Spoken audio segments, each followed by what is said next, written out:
years that topics related to open research data are becoming more and more important to growing audience.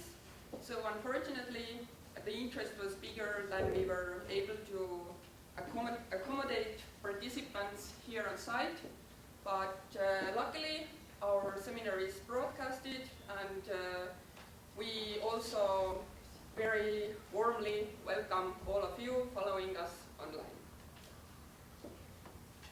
And we also are very grateful for all the presenters who agreed to share and discuss the ideas on this very crucial topic from a very versatile perspectives and expertise. So, but I now give floor for opening to the representative of our kind host, Tallinn University of Technology. So please, Renno Veinthal, Vice Rector of Research.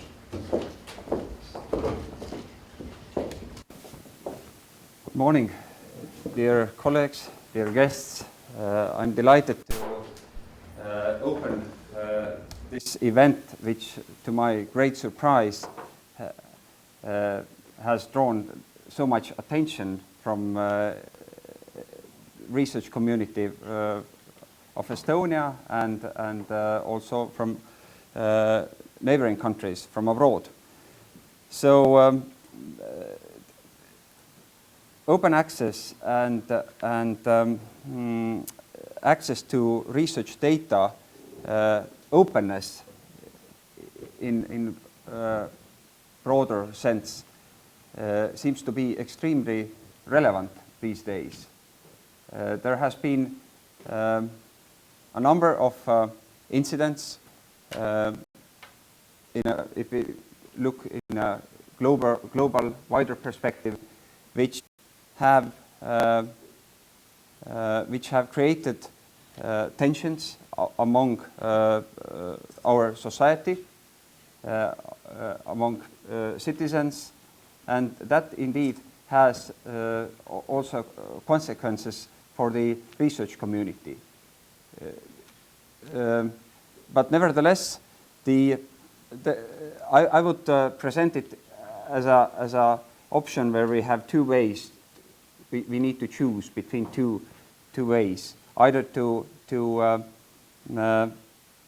propose solutions and try harder to be more open to share data, share knowledge, share public goods, or the other way, build walls, build barriers. And instinctively, I would choose, and I would guess that most of us here would like to choose the way to be more open to share these benefits we enjoy, and now with the open science there are perhaps two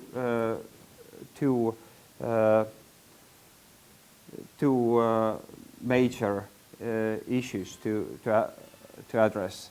The first is related with research papers, research publications, and what I can tell about the Estonian research community, our researchers tend to look to these open access publications with certain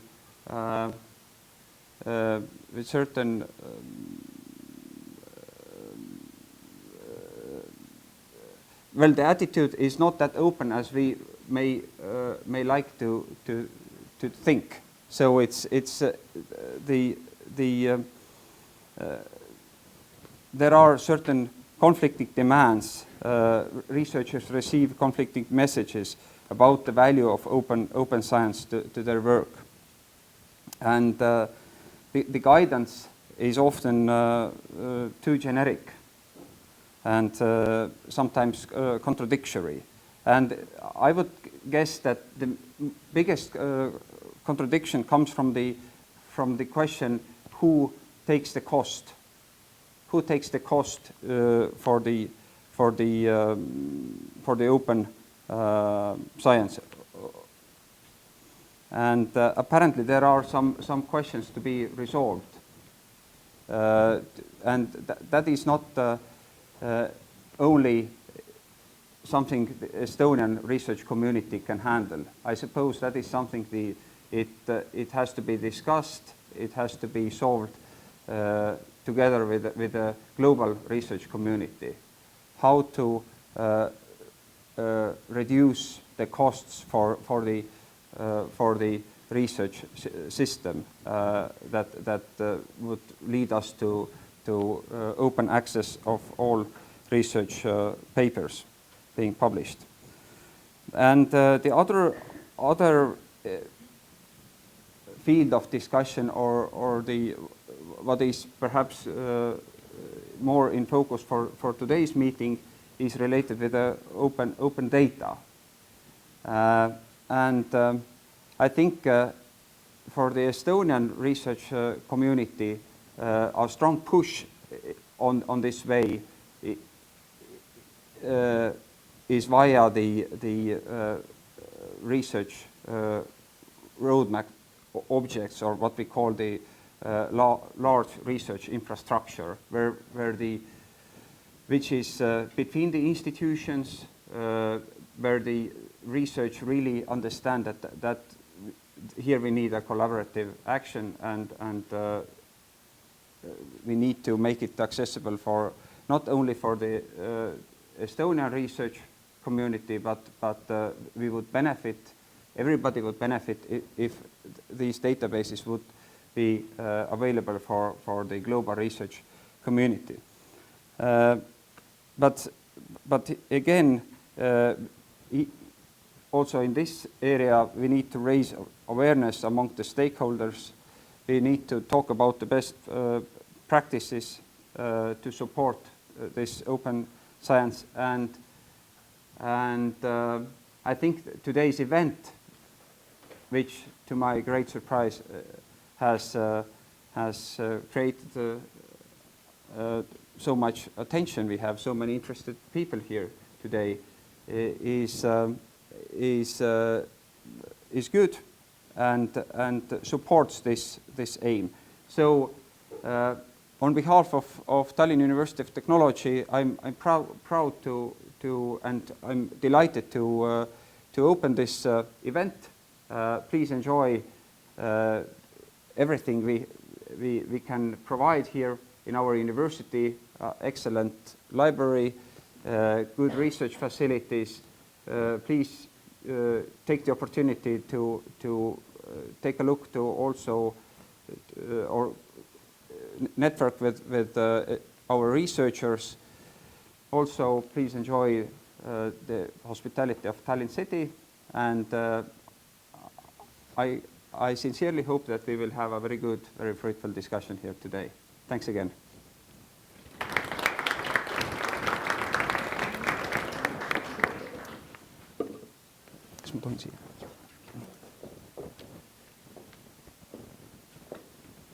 Thank you very much. And now we will continue with our keynote speaker, Carol Tenopir, and she is going to talk about research data services in European libraries.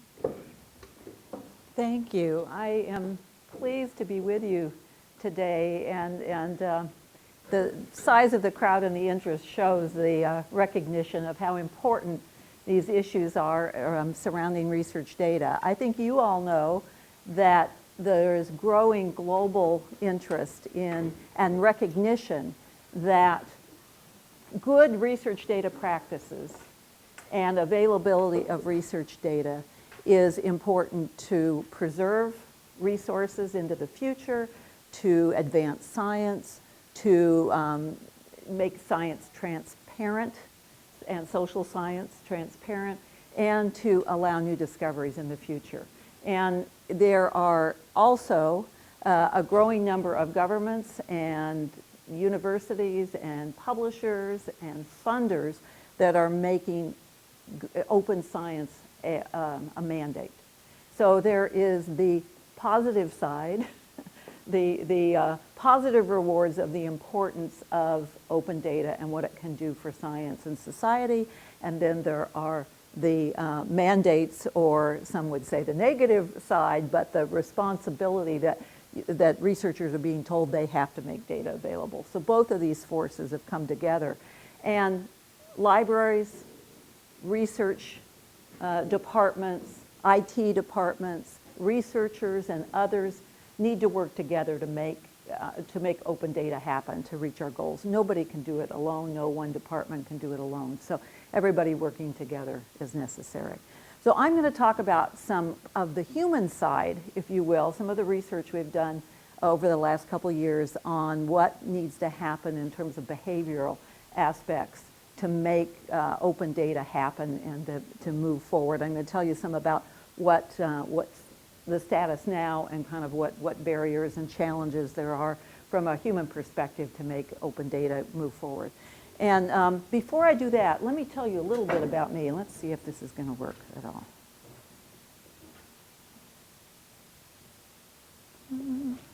Oh, you see. Yeah, I think I'm going to have to.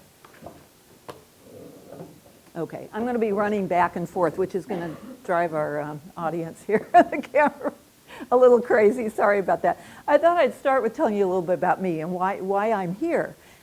This year, this academic year, starting in August, I'm actually your neighbor. I'm based in Helsinki at Hanken School of Economics. So this was a nice, quick trip for me to come from Helsinki. And I am sponsored by Fulbright and the Nokia Foundation. So I'm the Fulbright Nokia Chair in Communications Information Technologies. And it's been a great opportunity to be based in Europe and to be able to work with colleagues both in Finland at FiniLib Consortia, at the Information School at University of Tampere, as well as my colleagues at Hanken, and to work with the wider community in Europe and work on several projects to do with open data is one, which I'm talking about today, but also on reading patterns, which gets into the open access of publications, but the value of access to scholarly information and the role of the library in that. So I'm working on two projects simultaneously. The time has gone really quickly. I can't believe that we're going to be leaving in June already, and of course I'm leaving with not everything finished, but it's been a great time and an opportunity to work with lots of colleagues and meet lots of you. I'll be here most of the day, so I'll be glad to talk with you and get to know you a little bit better. I do have to return. So my home institution is the University of Tennessee, Knoxville, where I will be back in start of the autumn term this year. And if you haven't been to Tennessee, we're in the southeast part of the United States, so the red state that's highlighted there. And then Knoxville is way over in the eastern part of Tennessee. We're in the Appalachian regions and the mountain regions there. If you know anything about Tennessee, you probably know music, right?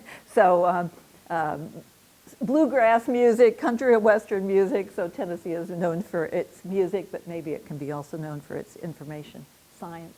So that's where I'm from. These are some pictures of the University of Tennessee. I want to draw your attention to this one.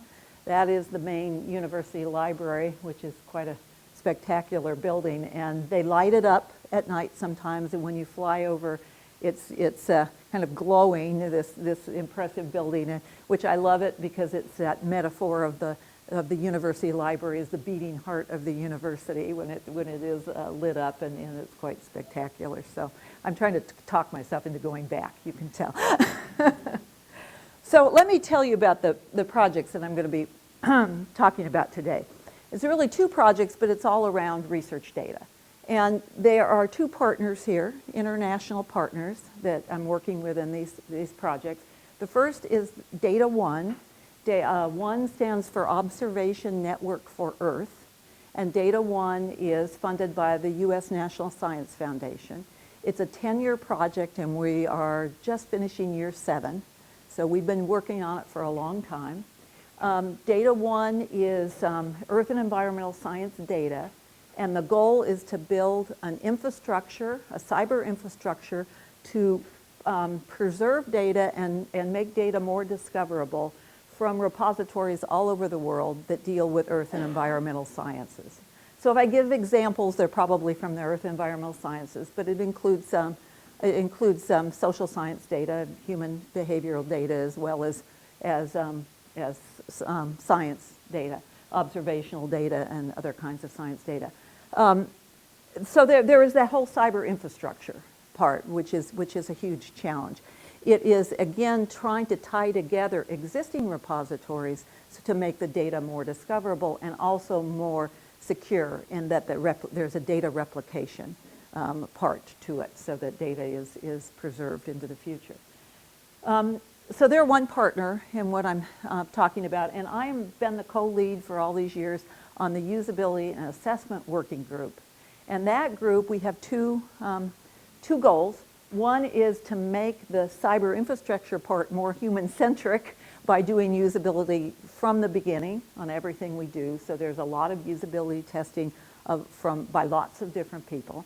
And then the other part we do is assess the current practices and future needs of the various stakeholders who will be using data.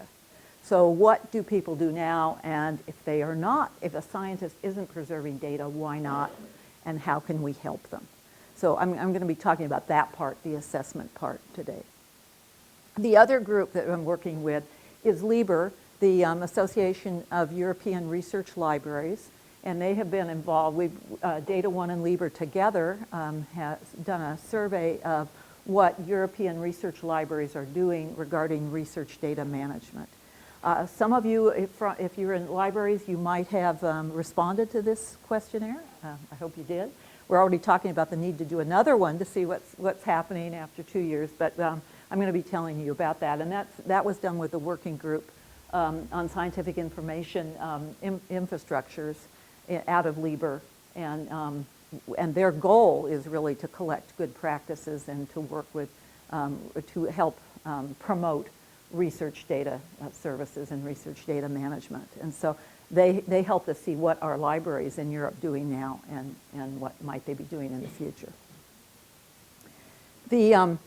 So those two projects, I think before I really give you the details of those projects, I should define what I'm talking about when I talk about research data services and make sure that we're kind of on the same page here. We're talking about services, a wide range of services. And those of you who are just beginning to get involved in research data services, it doesn't mean that you have to do all that wide range at the beginning or maybe ever.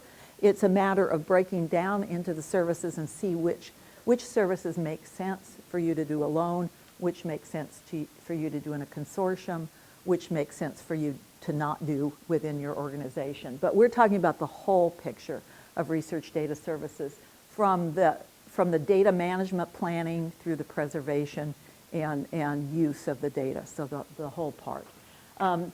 Those services, and you'll see in the results of the research we're doing, we missed something on here, but those services can be also depicted in a data life cycle, and this is the Data One data life cycle. There are many, many data life cycles. Everybody has drawn a beautiful picture. We've made ours pretty simple and simplistic, but the idea that data, that all of these parts of research data are integral to research data management. You can't just have one piece. So starting again with planning, going through collecting, quality assurance, describing through metadata, preserving, discovering, integrating. So all of these pieces are essential pieces and part of research data. And there's all things that we need to think about when we think about research data.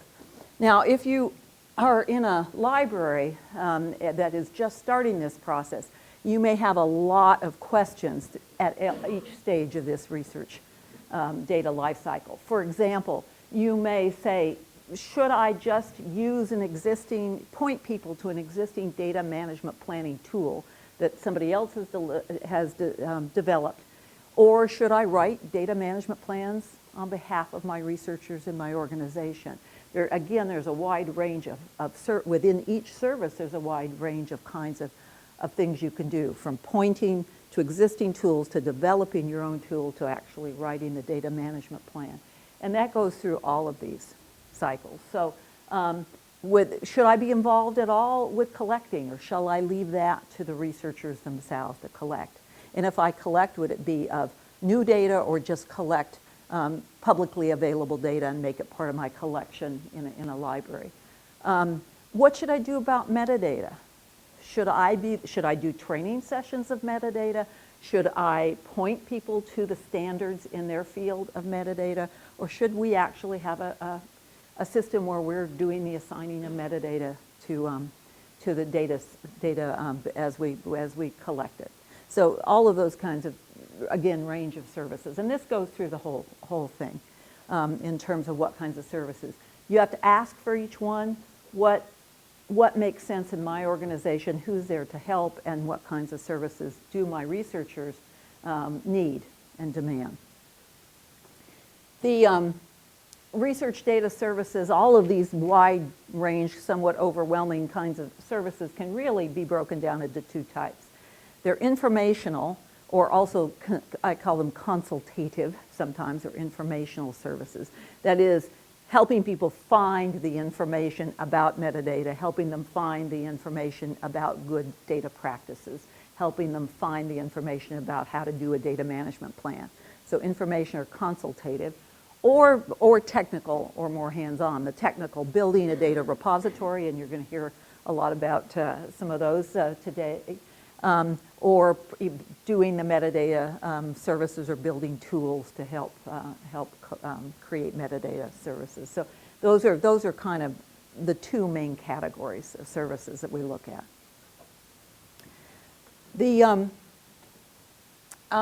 Within that, there's a lot of detail, okay? And many of you are offering some of these already, or maybe all of them, but under the informational or advisory or consultative kinds of research services, it can be everything from planning, collaborating with others, you're doing that right now, so you've all gone that stage, helping develop policies within your organization, discussing beyond your department or your institution to set the policies and make the plans. So the first three are really kind of the discussing stage.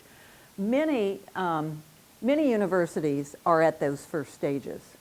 Others have been doing that for years and kind of gone beyond. But those stages never go away, even when you have services that are quite developed. That collaboration, the policies, the keeping up with changes are important. So those I've put under informational or consultative or advisory services.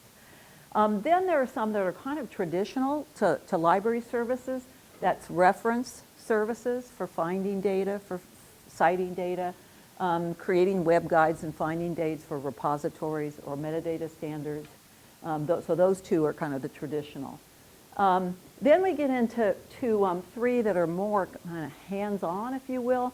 They are more directly working on a project, for example, being the information person on a research team or on a grant. Consulting on data management plans, helping people with the data management plans or the metadata. And then finally, being the one or the organization that trains others on data issues. So again, there's lots of different services within there. And you may be offering 1, 2, 3. You may be doing things chronologically, if you will. So it's important to define these because they'll come back and show you what the libraries in Europe are doing. Under the technical, again, there's a wide range. There's lots of kinds of technical support, but for example, building a repository, providing data storage, those kinds of things that we've put under technical. identifying data sets for deposit, going into your organizations and finding the data, bringing it into the repository, and then preparing them for deposit.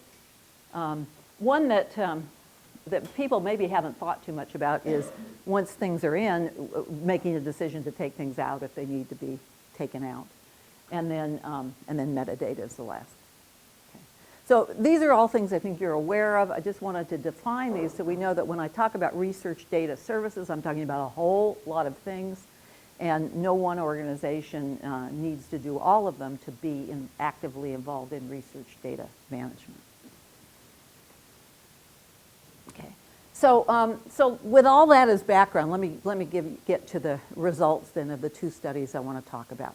As I mentioned, as part of the Data One project, we assess the various stakeholders of Data One. One of the first things we did 8 years ago was to decide who the stakeholders are for research data, particularly earth and environmental science data. And we realized that there's lots of people that can benefit by having access to data or involved in providing access to data. So there's lots of different stakeholders. But the ones we identified as key is this one right here, scientists. We said if the scientists aren't involved and if they don't buy into open data, then we don't have data to provide.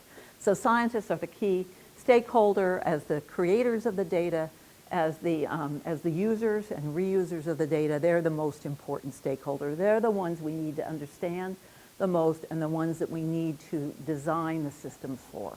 So they're our key stakeholder. The second most important stakeholder are libraries and librarians. So we decided very early on that the library is the natural kind of leader in starting up research data services because of that understanding of the whole research process and the fact that they're not tied to one particular department. They oversee everything in a university. They can understand that. That doesn't mean they work alone doing it. They need to work again with IT and offices of research and others. But they have that focus, that big picture focus. The libraries also understand preservation issues. And so the library was seen as our second key stakeholder. Now, I've got data managers. I've got a circle or a red box around that because they often overlap with these two groups. A data manager might come out of the scientist community, might come out of the library community, or might be both. And so when we ask questions and when we study scientists and libraries and librarians, we also study some data managers as well. I'm not going to talk too much about the data managers study, those group that have identified themselves as this job, but I'm going to, unless they work in a library, but I'm going to talk more about what the library as an institution is doing, not the individuals, but the institution and the scientists today. So you may have seen the first two scientist surveys. They're both available open access in PLOS One. If you just go to PLOS One and put in my name, you'll find them. We have lots of co-authors, but the first was published in 2011, the second in 2015. These are international surveys of scientists about their understanding of research data and their practices and their barriers and their motivations. What are they doing now? Why aren't they doing some things? What might make them do things regarding research data in the future? These do not include just earth and environmental scientists because they were widely distributed, but you will see those. The third one is out now. So every few years we do these to see how things have changed. And so if any of your researchers at your organization get this survey, encourage them to fill it out. We're distributed just in the last few weeks, and it will be out probably the rest of it for another couple weeks anyway. We shall see. They've been widely cited. The first one has just been announced as one of the most cited PLOS One papers of the year on the topic, which is nice. So what I've done, they're big surveys, international surveys, but what I've done today is just pull out some results that I think are relevant to opportunities for universities and libraries. What in the scientist surveys tell us is a opportunity to provide research data services, where should we focus our efforts kind of first on the behavioral side? So a few things. First of all, I showed you the data life cycle, a couple views of it. We look at it holistically, the whole thing, but a researcher probably doesn't think too much about this lower part. The researcher out in the field may have to do a data management plan maybe now because their funder says they have to. They might not have used to have done a formal plan, but now they're often formal. They're very concerned with the collecting, the quality assurance, and the analysis and writing. That's what they're paid to do. That's their job. That's their focus. We want them to do that.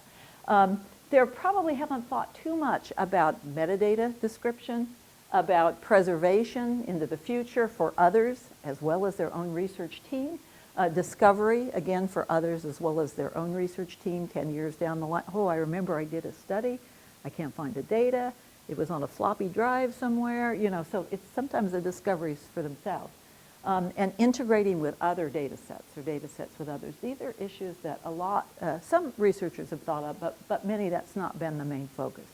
So these are natural places for the institutions that help research data management to really focus on. How can I help this researcher realize the full data management or data life cycle? And some of the data that allows us to, that causes me to reach that conclusion is we've asked in both surveys of the scientists, what metadata standard do you currently use to describe your data? And there is a whole lot, okay? So lots and lots and lots and lots, and what they are is not important here, just to know that there's lots and lots and lots of metadata standards that they use, but it's like 1%, 7%, 10%. This biggest group here is what my lab tells me to do. So you hope there's a data manager there that's telling them about standards. Really difficult to know, but you can see it's not really on their radar. But the biggest group is none. So almost half of the respondents, and this has actually gotten a little better. The earlier survey, it was over half now, but it's not much better. 48% of the respondents say, I don't use a metadata standard to describe my data. So here's a natural place to start. Start with why it's important, what it is. I suspect in this none, there's a fair number of them don't even know what it is, really, or haven't thought about it. It's not their job. But to make good research data practices possible, of course, that's key. And so here's a sweet spot or a logical place to start. Other things that lead me to kind of see the role of the helping researchers with their research data is we asked, are you willing to share your research data in an open repository, and or place your research data in an open repository? And a few of them, maybe about half, a little less half, said I'm willing to place all of my data, under half. But a lot, over 80%, said I'm willing to place at least some of my data. So there is a willingness to place at least some of the data. And I put this up as sort of a cautionary note about policies, all or none, at least some. Some would be really good based on where we are. All may not be achievable based on behavioral things. And there may be lots of reasons. It may be data that's human subjects and protected, or it may be sensitive data, or it may be data they don't feel comfortable with or something. But at least if we start with the sum. What are the data sets that you are willing to share? Let's get those into a repository. Let's get those described and preserved without forcing people to do things that they're uncomfortable with, which is all of the data. There's this kind of resistance to being told you have to do all. So at least if we can get some data is good. And people said they're willing to share at least some. Most did. There is also what I call the gap between willingness to share and accessibility. So 80% of the scientists agreed with the statement, I share my data. So 80% say I share my data now. Now, what for a lot of them it means is if somebody comes and asks them, can I have your data, they'll send it to them. Okay. So but that's idea that at least it's the idea of sharing is not a foreign concept. That the idea I share my data, maybe not the best way, maybe not in a sustainable way, but at least 80% say they share. But when we asked, is your data easily available, or can others access your data easily, under half said that others can access my data easily. So there's this gap between willingness and reality. And that's a gap that we need to begin to close. We've got willingness, we've got reality. How can we help them? How can we help close that gap? Some of the reasons why they don't share, and these are the gaps. These are the key to closing those gaps. These are the behavioral things. We asked, if you don't make your data publicly available, why not? Or openly available, why not? The number one barrier in the latest survey, in the 2015, was I need to publish first. I need to get my papers out before others see my data, was the number one barrier. Now, they could pick more than one, as you can see here, but that's a real perception of, I want to get my results out. What is that? That tells me that there needs to be a division between preservation and openness sometimes. Preserve the data. Let them know we will get it into a repository. We will make sure that it doesn't get lost. You know, if you retire or get hit by a truck or whatever, we want the data preserved. But if you need to have a one-year embargo, or if you need to keep it closed for a while you're publishing, let's build that into our systems. So originally, when Data One was conceived, it was lots of people who were quite evangelical about open data and didn't see no embargoes, we get it all out there immediately. But behavior tells us there's lots of reasons why we might not want to get it out immediately, but we still need to preserve it. So preservation and access can be linked, but can be separated. And it's not just get your data and everybody can look at it. Some of the others are easy, not easy, but are easier to help resolve. Insufficient time, lack of funding to get the data prepared, lack of standards for my data. I don't have any place to put my data. I don't have the skills. I have insufficient skills. Those are the kinds of things that good research data management can help with. Let me do it for you. Let me show you how to do it. If you don't have the time, we will take over some of that burden to do it. And that's where data managers really come in, say, yes, you're busy collecting it. Let me work with you to get it in shape and get it preserved. So some of those things are really the kind of the sweet spot. I know you don't have time. Let me help you, or make it easy for you. The other thing with the first, I need to publish, the other lesson that tells me is we need to begin to build into our academic reward systems a reward for good described data sets that can be cited, that can count in an academic reward system. If you make good data openly available, then that counts. Right now, it's usually the publication is all that counts in an academic reward system. And so they don't see that they get any reward for making data available. And so having some sort of reward for data, good data citizenship is an important part of overcoming that emotional barrier, that behavioral barrier. And by the way, between 2011 2015, that I need to publish first, that got bigger. That was not the first thing 5 years ago. So people are more aware now of data and the consequences, and they're beginning to think of other reasons to not share data. However, we do find a lot of agreement that lack of access to data is a problem. 3/4 say that lack of access to data is a major impediment to science. That's grown quite a bit in 5 years, so there is a growing realization that open data can do good things.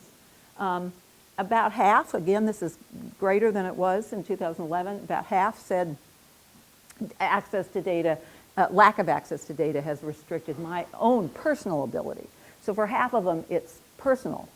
I have not been able to answer questions because of lack of access to data. So these, again, are growing. I think that there is, many of you are doing good jobs of making awareness of open data, as well as funders are. So there's an opportunity there, and I think there's an awareness. Again, I think libraries are a logical place to take a lead role in collaboration with other kinds of service units in organizations like information technology departments and offices of research because of this interdisciplinary kind of focus, the understanding of things like metadata, and that recognition about how to find things and working with others. And so all of these kinds of conclusions have reinforced that idea for us. So taking those lessons then, we have looked at libraries and what libraries are doing. And the library in Europe survey built on two that we did in North America, in the US and Canada, that looked at what libraries are doing there, and published in 2012 and 2015. And again, you will find those are both available open access. One in conjunction with the Association of College and Research Libraries, it's a white paper, and the second one in the Journal of eScience Librarianship. And so the project with LIBER was to replicate. Originally, they wanted us to compare, and I'm going to be very cautious about comparing. For one thing, the time that has passed, and we know there have been changes over time, but also these libraries were all kinds of academic libraries, from small technical, two-year technical to all the way to major research universities. In the LIBER project, it was only research university libraries we looked at. So they're at the top end. Okay, so the survey, if you look at the LIBER academic library members, there's a little over 300, and they're split up. We use the open air categories to divide by geographic region, and they're spread up that way by region. Our responses, we got about 36% response, but they're pretty close. A little bit higher in the north, higher representation, a little bit lower representation in the south, but a pretty good, enough that we can feel like we can make conclusions as a whole, looking at it as a whole. So these are who responded. We did promise the people who responded that we would not report by country. So, and I think we could have gotten some better response rates probably if we had done it in multiple languages, but we did not. Again, these went to the library, not the librarians. This is what the library as a unit is doing. This is what's happening in the library, not what the librarians feel about it. That's another survey. Okay, and so that library survey for LIBER, again, we looked at research libraries in Europe, and I pulled out three conclusions I want to talk to you about today. The first is that there are a range of research data services being offered in the libraries across Europe, but those consultative or informational services are much more commonly offered than the technical right now, really starting with the consultative, and some of the plans show that they're going to continue with that. So that's the second. And then I want to finish with just a little bit about strategies for developing staff skills, because without staff who feel comfortable doing this, you can't go very far. So the first, about the range of services. So we had, remember that long list of services I gave you? So here's these long lists of services. This time it's in order by most common. 77% of the responding libraries say they are discussing research data services with others in their organization. So the conversation has begun by over 3/4. 2/3 are involved in developing policy planning and development within the organization. So they're involved, again, with others in terms of open data policies. About half are involved in training within the library and beyond the library. And then we still have quite a few that are consulting on data management plans with metadata standards and outreach and others. And one thing you may notice, these are the top ones, 43% or more. You may notice about these all fall in that category of consultative or informational services.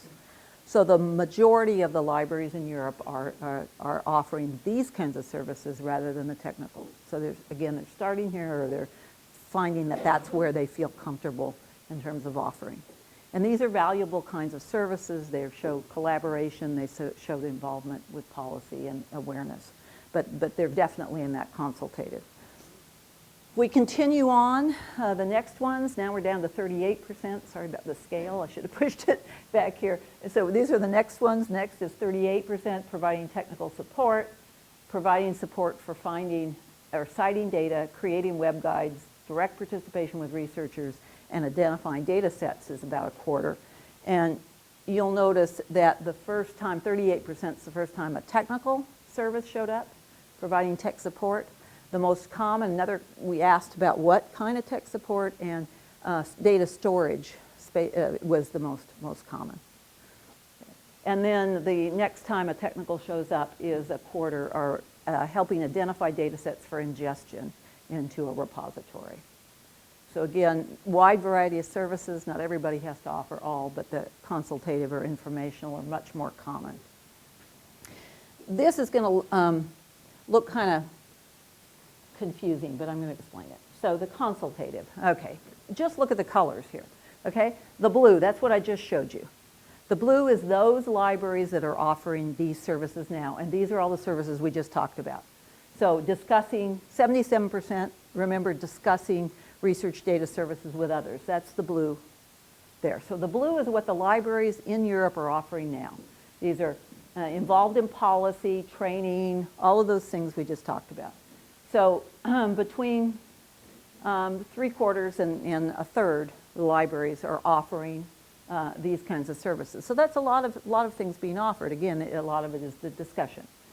The green is those that plan to offer these services in the next 2 years. Okay. So there's a lot more planning. You can see if you add the blue and the green together in 2 years, if we redo this, we should have a large percent that are offering a wide range of these services. The red are those that have no plans to offer. So there are a certain percent of libraries that have no plans to offer these or any research data services. The one that has the most red is direct participation with researchers. That is a very labor-intensive kind of service, being on a research team or working directly on from the beginning with researchers, and that's a third say they're not planning to do that. The others, the majority are. Those were the consultative services. For the technical type services, again, the blue is those that are offering now, pretty small. The green is those that are planning, either alone or together, offering tech services. So that in 2 years we should see majority of European libraries offering a lot of these services, and the red are those that have no plans. So there's still a chunk, a third or so, quarter to a third that have no plans to offer any tech services. The one exception is over here is deaccessioning data, taking data out of a repository. I think that we're not there yet. We got to get the data in before we can start taking it out. So most have no plans to start taking data out, and perhaps we won't. We'd be nice to have that problem, to have too much data in, but we don't have that problem yet. Okay, so few offering now, lots planning to offer, and so you are involved in the beginning stages with this. We know from those studies that there's great variation between libraries, that no library should try to do everything alone, or those that are way ahead really ought to be working with others to help them. There really needs to be this kind of spirit of collaboration within a university, within a region, and across regions to really, those that are ahead to help the others build up. So that's sort of, I see that as sort of an obligation for those that are ahead to help others move forward. There is huge variation. So let me finish with the staff skills. We wanted, again, none of this can happen if you don't have people who feel comfortable doing it. So we asked about strategies for staff development in the libraries. Have you hired new staff for research data services? Okay, most have not. Wouldn't you love to have budgets to hire lots of new staff? Okay, so most have not. 2/3 have not hired new staff. Have you provided opportunities for existing staff to get the skills? And this is the more strategy. 84% said yes, that's our strategy, taking existing staff and retraining. Of course, that means resetting priorities, right? You've got somebody who's doing something else, and that becomes a lower priority, or or change priorities. So this is the strategy there. We look at that a little more deeply. We said, what kind of opportunities for staff development? 78% allow the staff to attend conferences and workshops.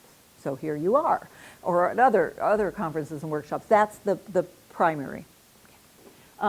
Supporting staff to take courses, join working groups. Already mentioned LIBOR working group, in-house workshops, and then working outside other departments. So there's lots of variety. We asked a bit more details about strategies. Some mentioned allowing staff to work on a MOOC, hired non-permanent staff, refocused to staff members' existing role, moved staff from other units, and then one, I think they were joking, said dramatically increase the workload of some poor individual librarian. Yeah, they may not be completely joking on that one, right? But again, assistance with training, there's lots of assistance with training. There are Europe has been particularly good on this, assisted the Foster Project, the Research Data Alliance, all of these have training materials, and you probably know about these, the working group I mentioned.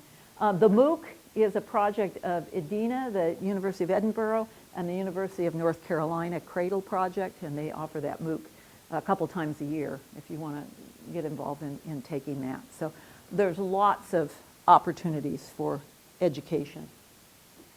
And let me end by giving a shout out to Data One.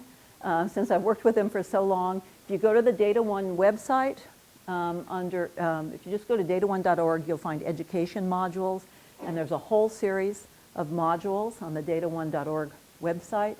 And these modules were developed for librarians and data managers to use to teach researchers about research data, but they also can be used to learn about research data by the people who are teaching. And there's lots of different data modules that start from the very beginning, why data management is important, real basic, all the way down to legal and policy issues. So lots of, I won't go over these, but there's lots of things there that go to the Data One website and you'll see. They are freely available to download, to change, to use, to translate, to put in examples that are not earth and environmental science, because most of the examples there, you can change them however you want and use them freely. And that's a good place to, again, a good place to get some training materials and to use them. They've been tested many times, many times with many audiences. Okay. So I want to end there, and thanks again to the LIBOR study team. We had a great international team I enjoyed working with, and lots of insights, and I hope perhaps we may be doing it again. Thank you.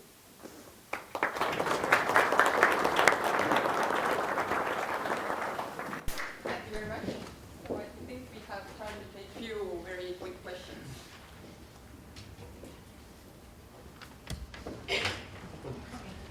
I have a question about data quality control. So, for example, in case of Zenodo, there's a very limited quality control. It's transferred to the community. But in case of institutional repository, who performs the quality control? Is it a library or?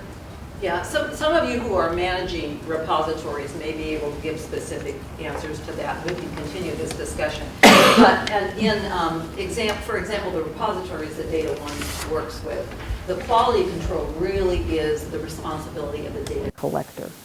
So it's part of the data management plan. So the way the library might get involved is involved with making sure that the data management plans are considering that. But the responsibility for quality control of, really you talk about the collecting, is really the responsibility of the individual. When you take it, you assume that they have quality controlled it. Now, the quality control of the metadata that describes it, or of the format so that people can get to it and it's not in a proprietary format, that is often the responsibility of the repository. So making sure when somebody, you have to assume that what they've collected has been collected correctly, but the description of it and the format and the final format that gets deposited, that is often the repository's collection. So it's a sort of a or three-step responsibility. Absolutely. And data management plans are supposed to ensure help with the data quality control. Martin Halleck here at Structure. When you contact stakeholders, there was not mentioned university administrations, university associations, or politicians. First of two of them are able to create incentives for scholars to use all the data, and then politicians to change the law of intellectual rights and copyright, etc. How do you comment? And I think they're absolutely, you're right. That is a key stakeholder. And when I mentioned the idea of changing the incentive system, it makes me realize that the administration is a huge. The stakeholders, what we did is we started out with like 50 stakeholders, and we narrowed down to what we thought we needed to focus in on. I think in hindsight, we probably need to, we need to go back to our original, which did include administrators originally. We probably need to go back there and say we've made some progress in these others now, let's expand that. But you're absolutely right. But 8 years ago, we decided that it was probably too early to do that. That in hindsight, maybe perhaps that is not, because again, what we're seeing now, this change between 2013 and 2015, this idea I need to publish first is a kind of a recognition that I'm not getting credit, in a sense, for data management, which tells me that the university administrators are probably become a more important stakeholder. But you're actually absolutely right. They're originally there, we didn't make them the high priority, but perhaps we should. So thank you. I'm also from the University of Dartmouth. So in a talk you made concentrated on work of libraries, and you are mainly interested in environmental data. So in different countries there can be also different institutions in the role of depository. Would you like to say a couple of words about collaboration of libraries with other institutions? And absolutely. And the reason I concentrate on libraries here is that the LIBER, which is the library organization in Europe, asked us to survey university libraries. So we have the university libraries. We had done that in North America. The scientists themselves we had looked at. We have looked at data managers in whatever kind of organization they are, so whatever department they are. It didn't talk too much about that. Sometimes they're in the library, sometimes they're in the lab, sometimes they're in another administrative unit, Office of Research or something. They're kind of scattered all over. So we have some data on that. There were so few people who identified as 100% data manager. Again, I think that we thought we were early on in there. But I think so that's why I presented that. But the lesson from the libraries is that the library cannot do it alone. The library should be involved, but depending on the organization, depending on the institution, depending on the needs, that there really needs to be an interdisciplinary approach. Research data management issues are big. They include incentives and rewards. They include technical. They include behavioral. They include data description. They include lots of things that one individual, for example, or even one department can't tackle. So very definitely it requires this kind of interdisciplinary approach within an institution, and even an interinstitutional approach. A lot of the repositories are interinstitutional. In Finland, for example, there are subject repositories funded by the government that cross across the institutions, and the library's role or the Office of Research role is just to drive people into those repositories. But it is so we looked at libraries because that's what we were asked to do. But it's very clear that libraries alone cannot handle and tackle the issue. I'm afraid that we have to continue with the next talk, so let's thank once more our speakers.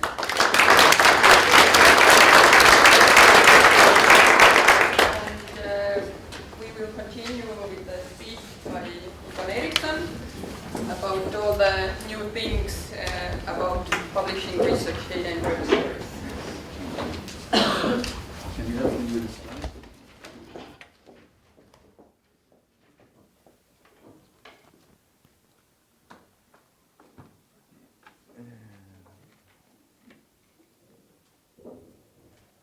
Try this one.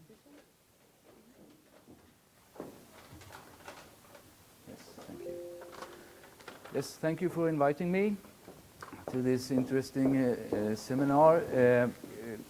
I work as a repository manager, and it was a really interesting to listen to Carol here, and I guess that you probably can use her previous slides to also understand some of the things that I'm going to tell you from my perspective as a repository manager. It will take a few minutes until we land again in the research data and the data sets environment, because I need to explain a little bit about what DIVA is. DIVA is a repository, academic archive online, 44 members in a consortia, Swedish consortia, managed by Uppsala University Library. And so that will be my introduction, a few coming slides, and then I will talk a little bit more about the policies in Sweden.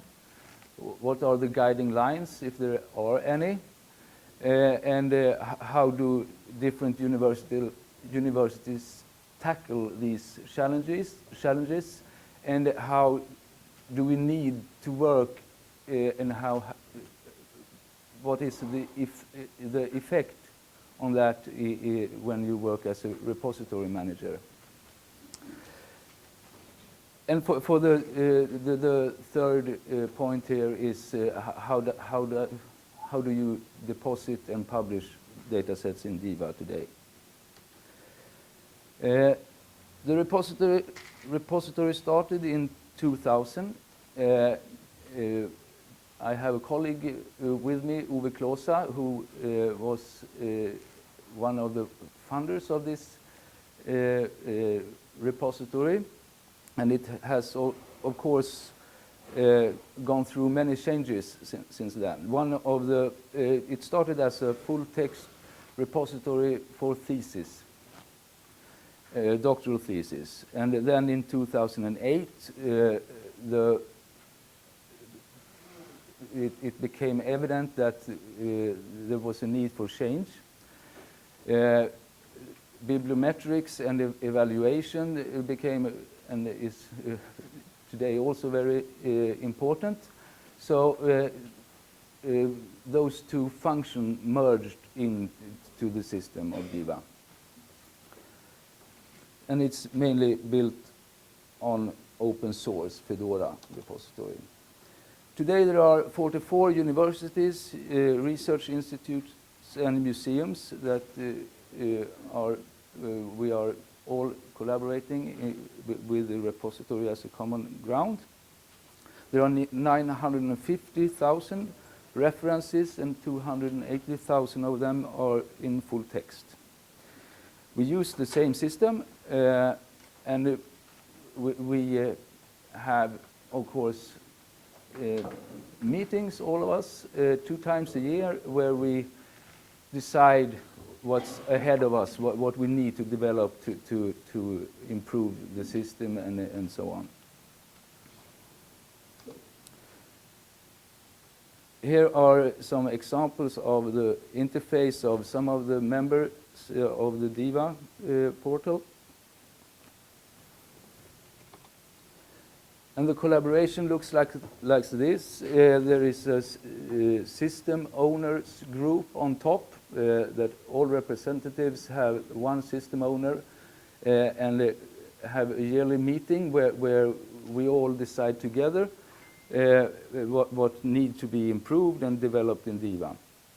And there is also a certain group for strategic issues where I am one participant in that group, and we sort of give information into the system owners group and so on. And there is also a quite extensive support function also, where Uppsala University Library is supporting all of the other 43 members in their questions concerning the repository and publishing and so on. Repositories for publishing material like thesis or open access materials, reports, articles and so on are fairly mature now, I would say. And if you're looking how DIVA is used, you can see that it's fulfilling a lot of functionalities today.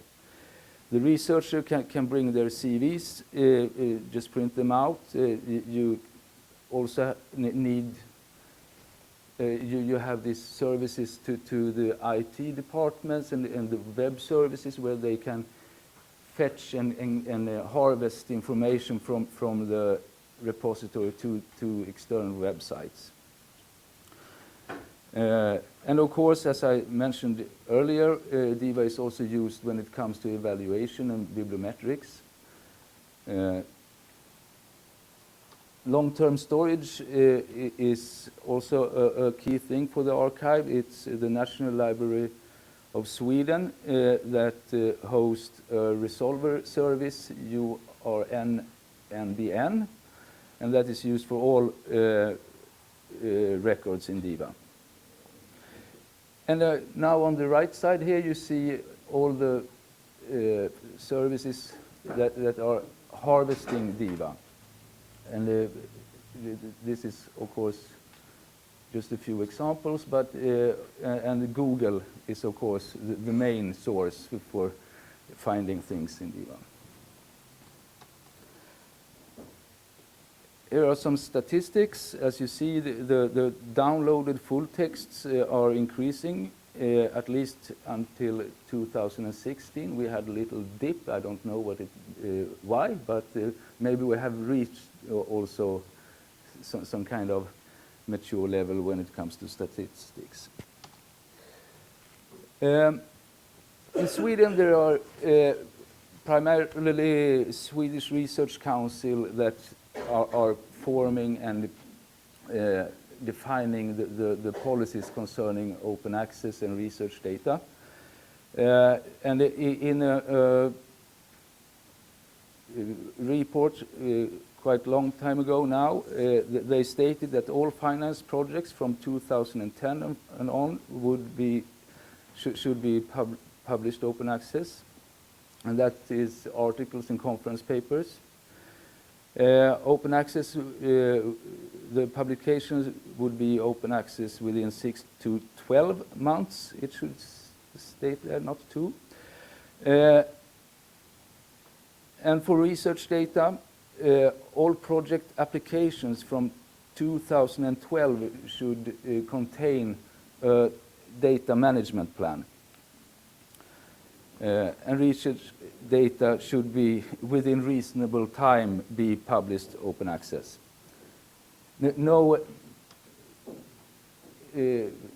As I understand, no actual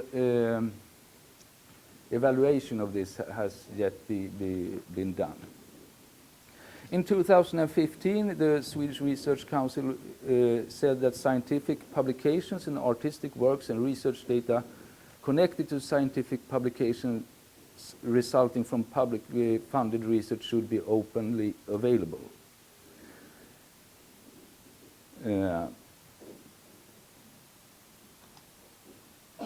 And for research data, the objective was that research data should be published open access as soon as possible. And during this period, 2015 and 2020, the purpose is, one purpose was to support planning and building the technical infrastructure for the university.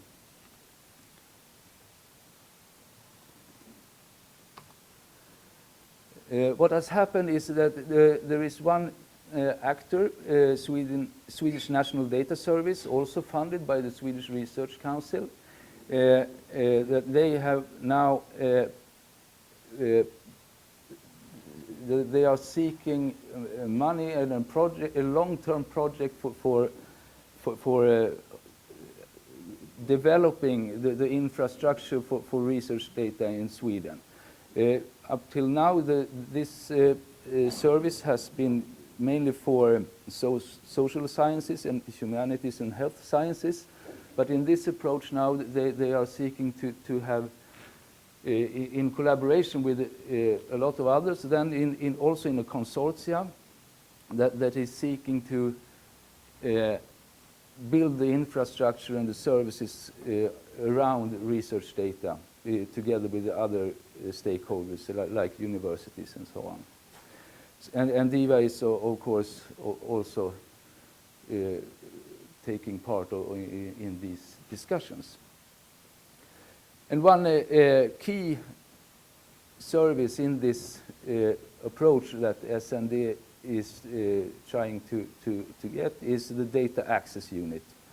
I would say that this is very much what Carol also talked about, is to have this organizational unit where we can collaborate and together come in with our different expertise into these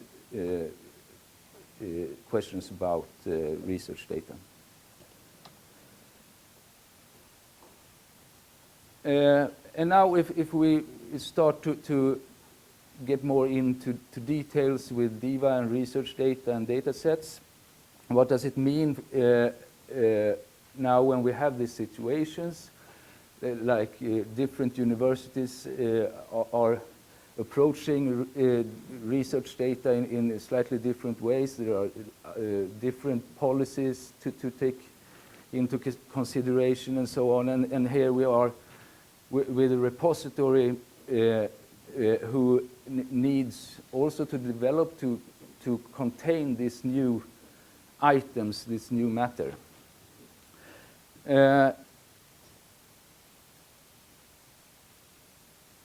And we started talking in the consortia, DIVA consortia, about this and what is the key thing that we need to develop, because we hear that researchers need URLs to the data sets when they publish in journals.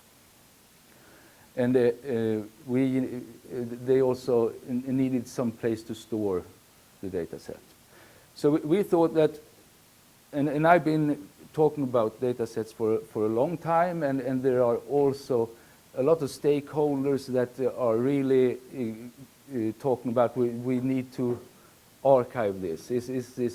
Can we use this file format? Can we use this and that? And it becomes a lot of problem quite easily and quite quick. So instead we thought that, okay, what should DIVA be in this situation? So we thought that, okay, this was the question marks. What to do in this situation of different policy documents, different preparedness from different organizations locally, and the lack of long-term guidelines. And how do we harmonize the technical system with the different levels of organizational preparedness? So our ambition became make DIVA a place where researchers can publish data sets. And cooperate with those researchers and organizations who needs things to happen. And we take it one step at a time. So when I'm going to show you a data set soon in DIVA, there will be things that we can improve. But still, this is a start, and as you maybe understand, there are, in DIVA, all subjects are represented in DIVA. It's not just information science or ecological science, and it's the whole spectrum. So we cannot just adapt one metadata scheme today. So we have a more general scheme that we base on a data site. I will show you soon. So the specification we had to work with was this. You should specify whether it's primary data or aggregated process data. You should be able to link between records in DIVA. This will also, a a major thing I think to develop the repository is to link between items in a repository. And that should be useful also for the user, end user. You should be able to link between data sets in Diva also. One new thing was that new roles need to be selectable. Data producer, data manager, data. There are a lot of different new roles. And there we decided that, okay, we take maybe 4 of these roles to begin with and let the researchers and other stakeholders say if we need to expand that list. And when publishing data set, there should be a link to a full text publication also. And this is the metadata scheme that we used, delivered from DataSite. And in a few months ago, in the autumn of 2016, we released the possibility to publish data sets in Diva. And quite quick it became, some of the members wanted this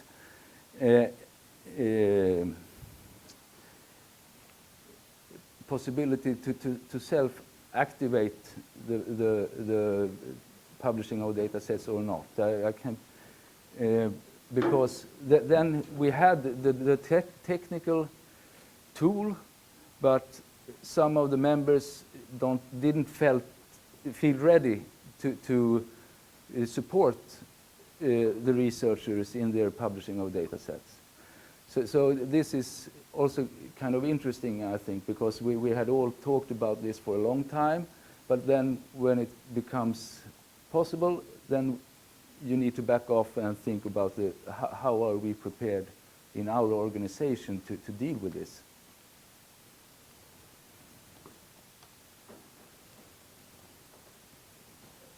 This is an item of, this is a data set in the interface of Diva, published at Uppsala University. And what we did, just to make it possible to an other user to understand this, was to create this field description of content, which is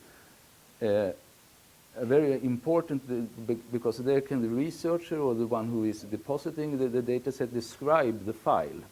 So I guess there could be other solutions to this, but I think this gives the end user a fairly good opportunity to understand the data. You can also see here that the connection to the publication is here, that it is linkable to other sort of material. So this is what the one person who will deposit data set will see. You have the possibility to create versions. You can also link and connect relations between other items in Diva.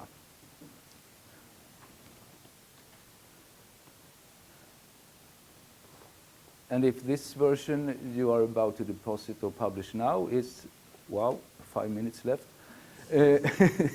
is depending on another previously published data set, you can just bring the metadata from that version into this one you are depositing now. And here are the 4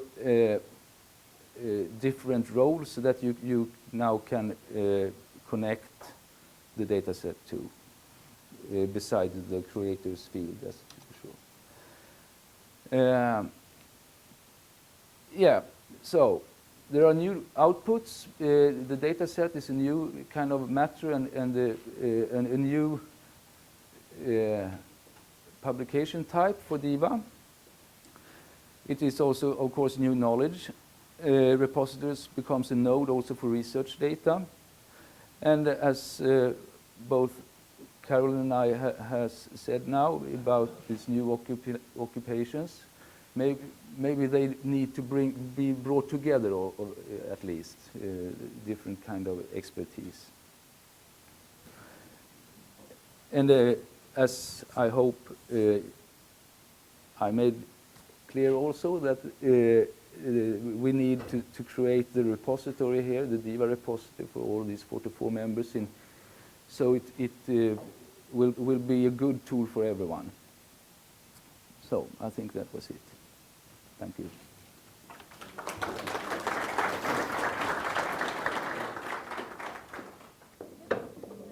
We can do a couple of very good questions. One is, who is actually or physically depositing the data, search data in the repository? It is the researcher. And who is then administering the repository from time to time, looking at it, and The library. what's the system? Is it a specific person? For now, it follows the traditional way when handling other kind of outputs in DIVA. So the researcher or administrator can upload metadata and full text files, and then an administrator will look through that, so the metadata is correctly registered and so on, and then it's published. Have you also thought of an option, or do you allow the option for the researcher to deposit or archive the research data in other repositories, like Zenodo and other specific professional ones? Yes, it's the researcher's choice, but there is no connection between DIVA and other services like that today. Does that mean that the researcher should deposit metadata in DIVA, and then also he can deposit it in other repositories? Yeah, they can do that. Okay. And also, I forgot to mention, there is also this option where you can register what date you want this publication or this data set to be available. So, embargo. Yeah. Yep. You mentioned a couple of times Swedish Research Council mandate. To this mandate is properly funded, or is it an unfunded mandate to deposit data? The research funders in Sweden have, it is possible for researchers to in their application, search, vad heter det? Get funding also for publishing open access. Did you understand that? So if you are a researcher and try to get funded by Swedish Research Council, you can also get money for open access publishing in those cases. Okay, that's clear, but if they can get funding to deposit the data, because from the previous presentation we understood that the second biggest barrier is the lack of time, and it means the lack of money at the same time? Or what's the situation with this one? Oh, I can't answer to that question, I'm not sure. I would say that probably not today. We can now continue with lunch, and let's thank our speakers.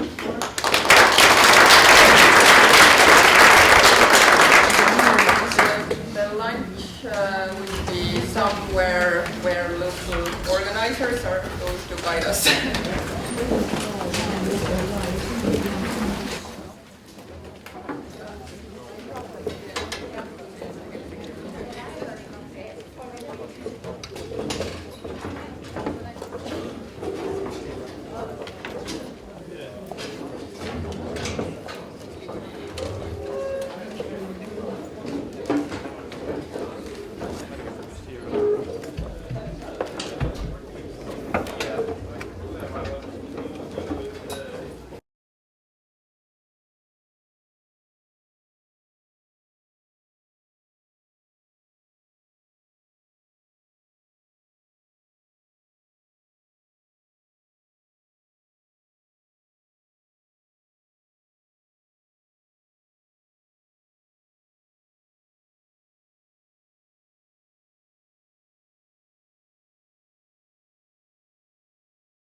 And next, Vaidas Morkevičius is going to talk about Lithuanian Data Archive.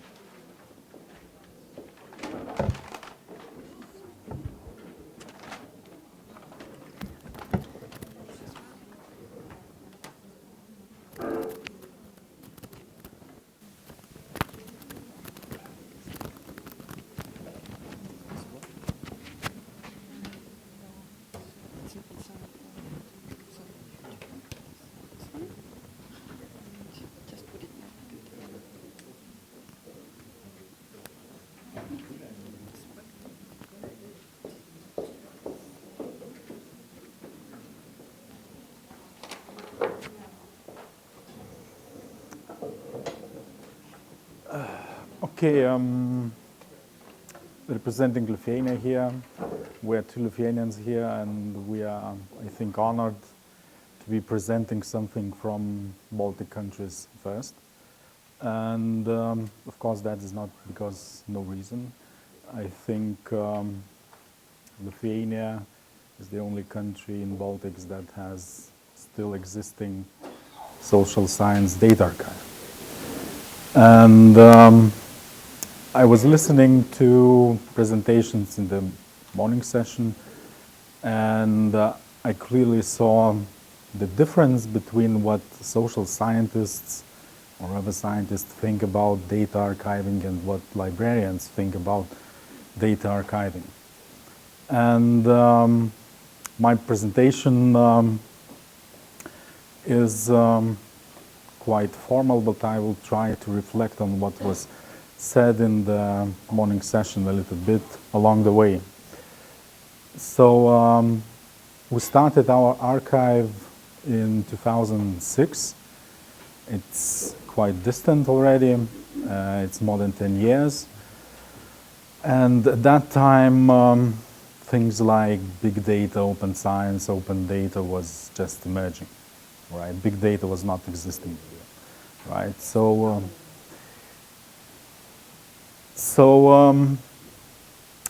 But in scientific community, at least in social sciences, it was always clear that data has to be shared, right? In social sciences, we have long tradition of having huge international research projects that can only be analyzed by other researchers than those doing these surveys. And you may know one of these well-known surveys, Eurobarometer. It started more than 40 years ago, and it has huge database of attitudes and values of Europeans, right? So this idea of having open data in social sciences was even from the beginning of this Eurobarometer, right? But at that time, we didn't have any resources to do that. IT technology was not existent, and only in 2000s something started, right? So we started in 2006, and at that time, I think we chose a good combination of how to set up this archive. And that was good collaboration between social scientists and librarians. The social scientists usually don't know much about metadata. When we started our archive, I was not aware of metadata at all. Even data description was something very distant and not relevant for your research, because when you are doing research, you know your data, you don't need really description, right?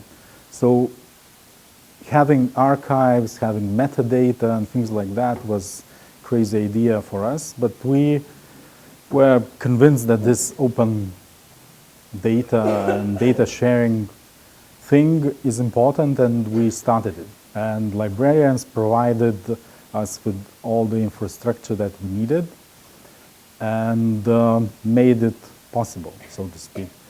And we also had one advantage that these librarians made our data available for search in library systems, electronic catalogs, which at that time, even for other data archives, was idea that no one was pursuing. Okay, and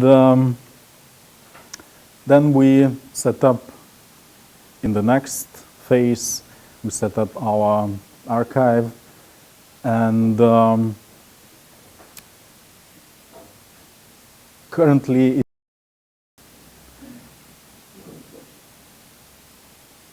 a little bit outdated fashion because, well, you know, there is funding for social sciences is always not sufficient and problematic. So we're still trying to improve and find resources for improving our archive, but that is the website that we created, and it contains several things there. And I would like to stress here one important, or maybe several important things that are very important when we are talking about data, right? So in general, we are virtual infrastructure, and we store social science and humanities data. The most important data that we store, and the most important data for secondary in social sciences, is data, right? When I was talking about Eurobarometer, that is a survey, and that survey has a huge archive of its own, of data and descriptions and analysis and things like that. And another thing which is important is historical data. Statistical institutes in different countries have their own resources of historical statistics, and usually they span not too far in history. So we have something like historical statistics before Second World War, even some of statistics from 19th century, like census data, things like that. And there are also other prototypes that we created for data from political system, data from qualitative studies like in-depth interviews and things like that. So even from this slide you can see how different these data are, and the most important thing is that they are different in how they could be described, standardized, or what kind of standard of metadata could be used to describe them and make them reusable and searchable, right? So that is an important thing. Another important thing is that when we were creating this archive, we knew that without the users, data is useless, right? But how do you get these users? You have to teach them to use the data that you have, right? You have to teach them how to do secondary data analysis, how to find the data, how to make it relevant for your research, things like that. So these are two major parts of our data archive, right? And this is a little summary, right? You have to have good description of the data so that it can be searched and found, and you need users for that research or data, because without good users, data is useless. And this is what basically all archives, or in Europe, United States, are doing, right? And when I was listening about creating archives in libraries, I'm not convinced that's the possible way to do, because librarians are not really, this is not their job to archive the data. Their job is to spread the data, make it public, make it available, searchable, findable, but not to create data or even create metadata, right? It's something similar like librarians do not write books. There are authors who write books. There are publishers who publish books, and you get the final result, which is in the library. And libraries spread these books around the world and find readership, make nice spaces as this library for them to read, or these days electronic resources are made available via libraries. So in certain sense, there are like three things, and when we saw this data life cycle, I think that separate institutions might be responsible for separate steps in this process, right? Of course, the researcher who creates data is the most important person, right? He knows everything about his research, about his data, he publishes about his data, right? So he's at the center. But he's not a specialist in metadata, and he will never be. This is not his work. And there are people like data archivists who know what is DDI standard, what is repository, what is this and that, right? And there are librarians who are best suited for sharing the data, right? And I think these three institutions or bodies should cooperate and do their own job, right? And we will get the best result. And then I will skip this technical part, I guess, and we'll finish in presenting certain services and talk about data that we have in our archive. So this is one of the solutions how to present data to users. This is called Nesta platform. It has three parts. It has a server, it has publishing tool where you can enter metadata, and you get everything in one place via Nesta View, which is browsable on internet, and you can find the data and you can analyze the data. In social sciences and the other sciences, sometimes it's very important not just to find the data, look at it, but also analyze it online.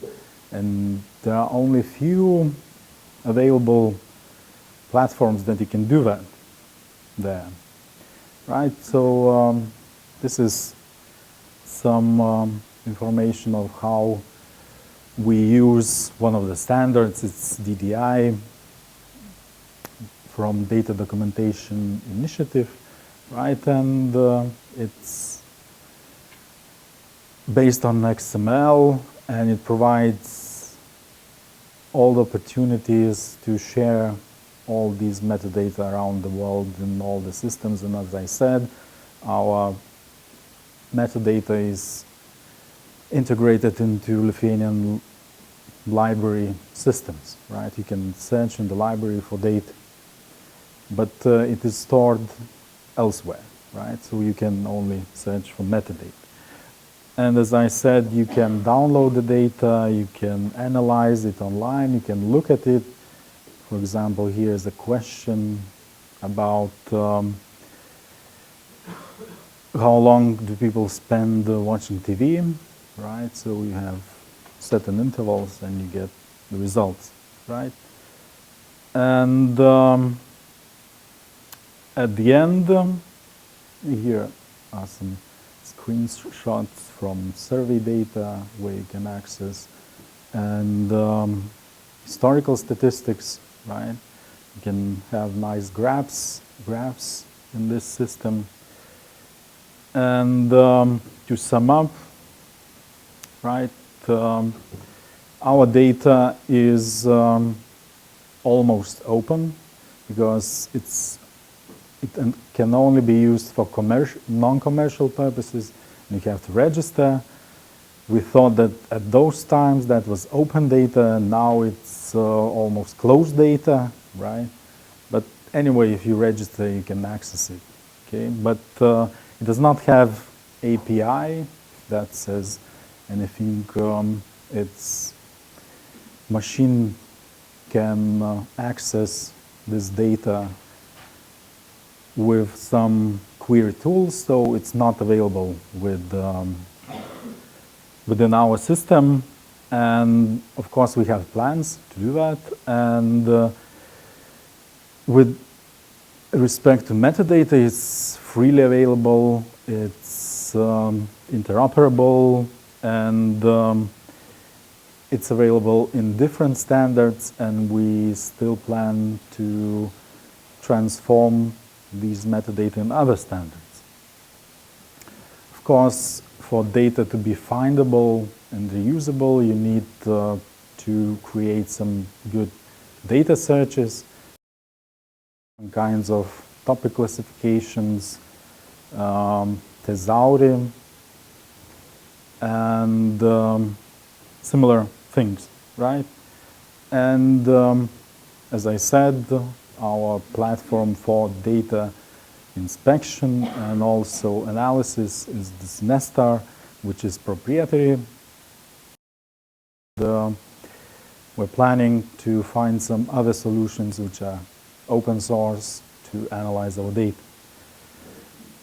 And the last slide, what are the challenges for data archives around the world? First is, of course, technological. Everything is changing so fast, we cannot follow even what's happening. I've heard many interesting and new things and new projects even in the morning session, and I try to browse what they are about. So I understood that I need a lot of time to gather all this information, right? Metadata and data standards are also changing. In the Baltics and elsewhere, we still have, and as first keynote speaker told us, 50% of researchers still do not know why they have to share the data. They do not share the data, so this is a challenge. And also national funding organizations are still not that much aware of why they have to make scientists share the data. And then we have the last challenge of international cooperation. Here we have differences in languages. How can Slovenian find Lithuanian data and analyze it in a correct way? Okay, thank you.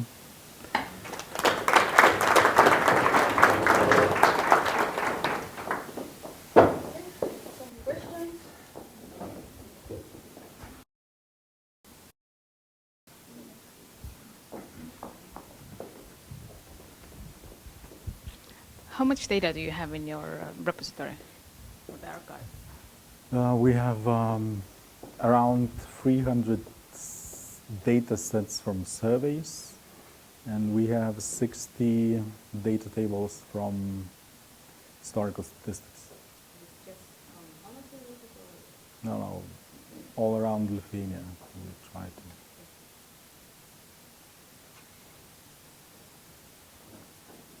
Any other questions?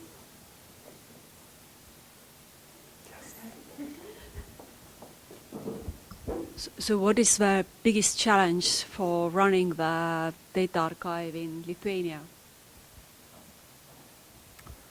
Well, except funding, which is not available.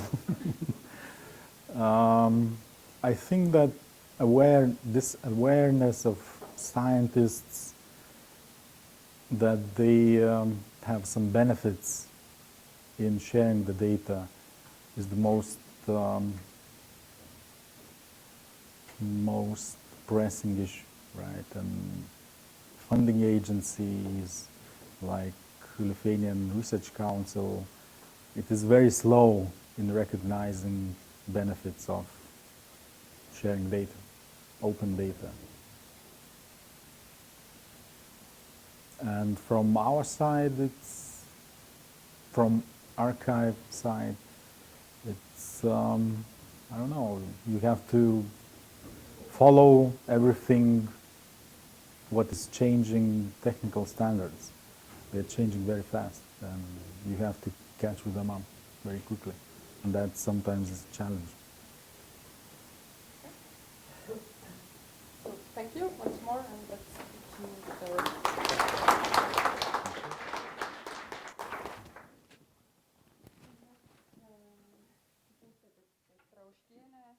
is going to talk about NIDA's National Data Archive and its functionality.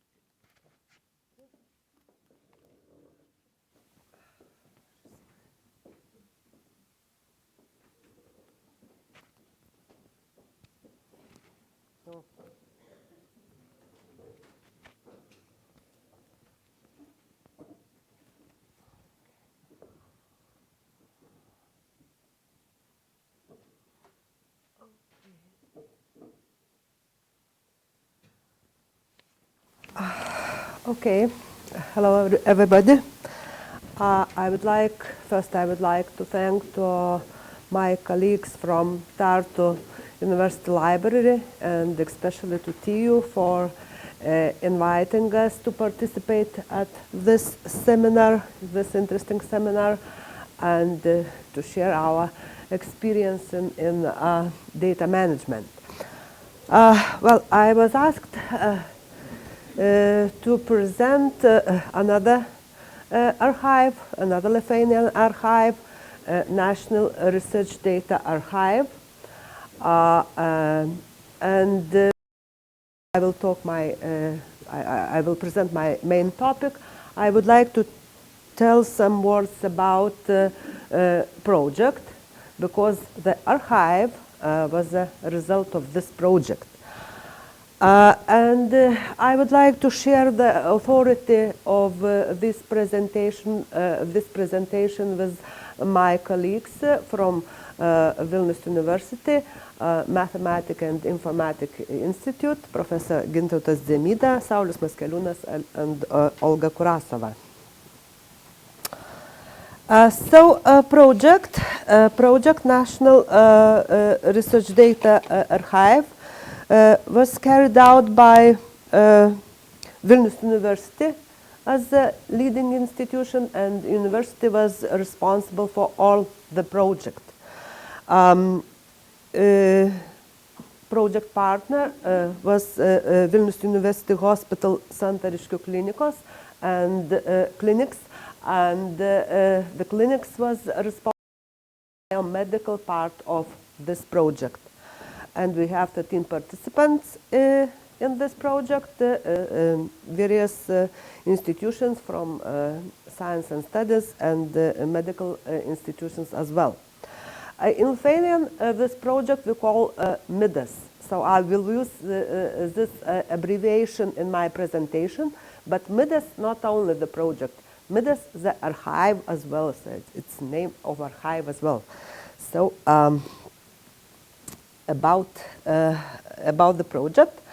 It was a project funded by European Union structural funds and the national budget.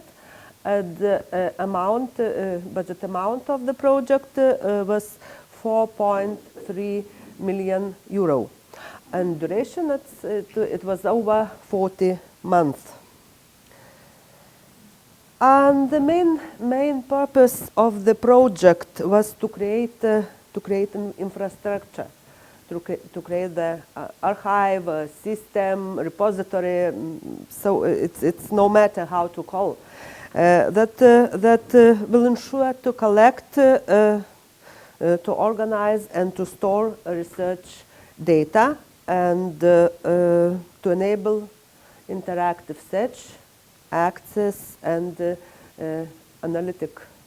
analysis of this research data. Talking about open access and Midas project and Midas archive, I would like to stress that the main principle of Midas is to be open, to open research data to all users when it's possible, to enable usage of research data for all user groups, and strategic documents of open access to research data.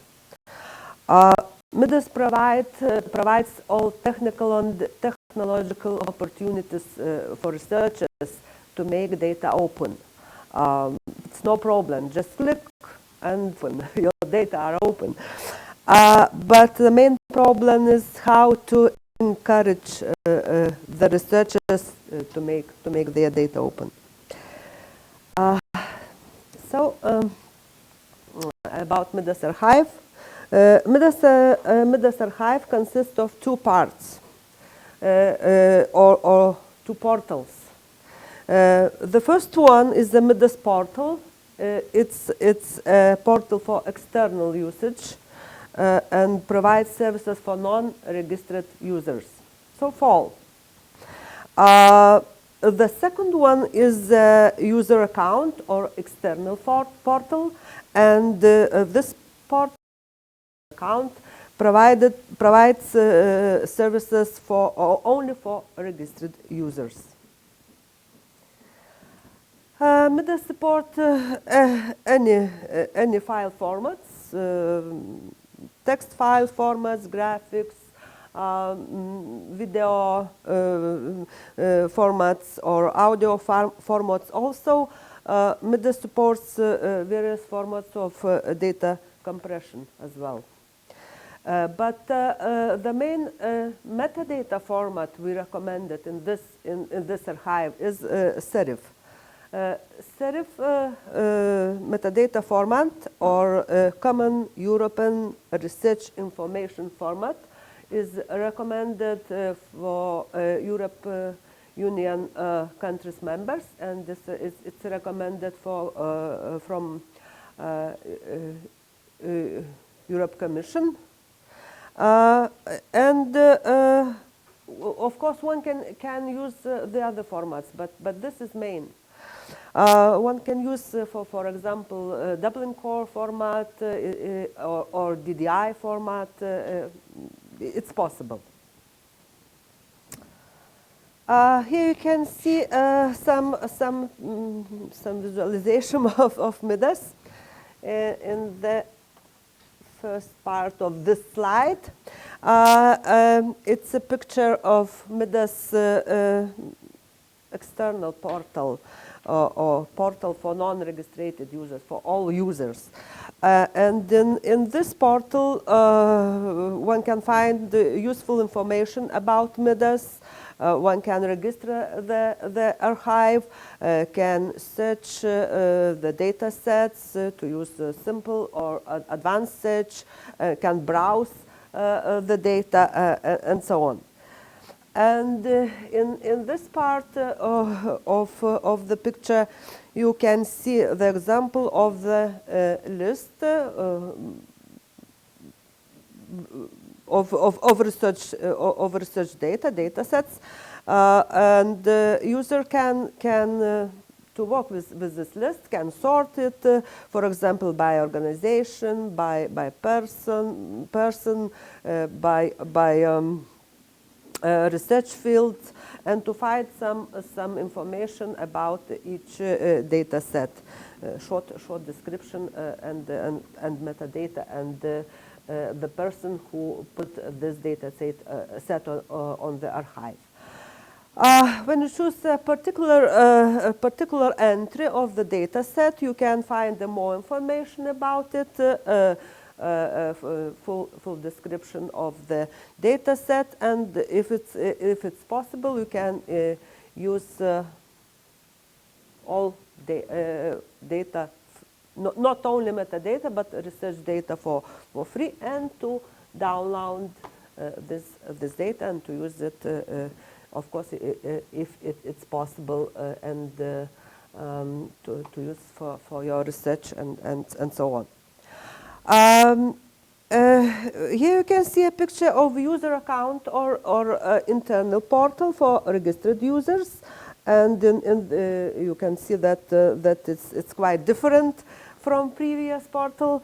And in this portal, researchers can create their projects, research data.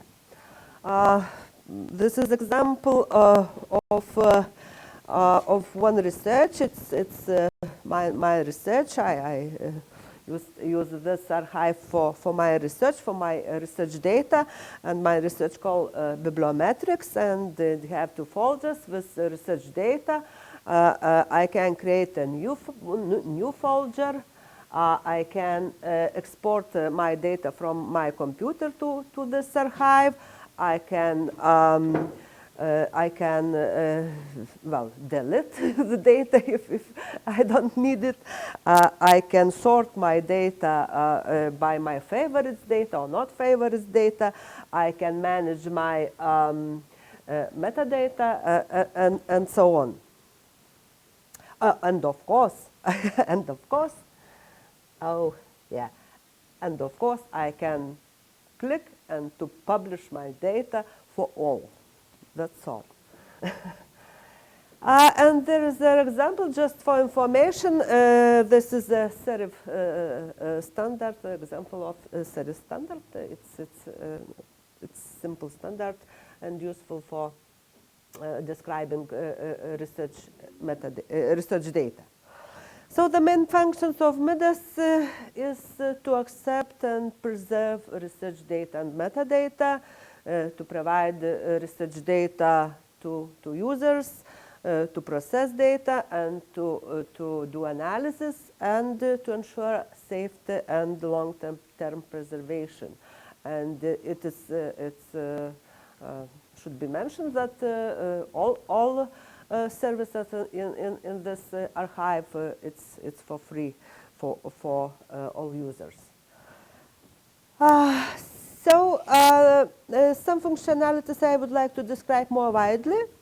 So it's possible to use various options for data uploading and downloading. You can download by using web browser. It's possible to synchronize with a personal computer, like in Dropbox, to use some protocols and web services.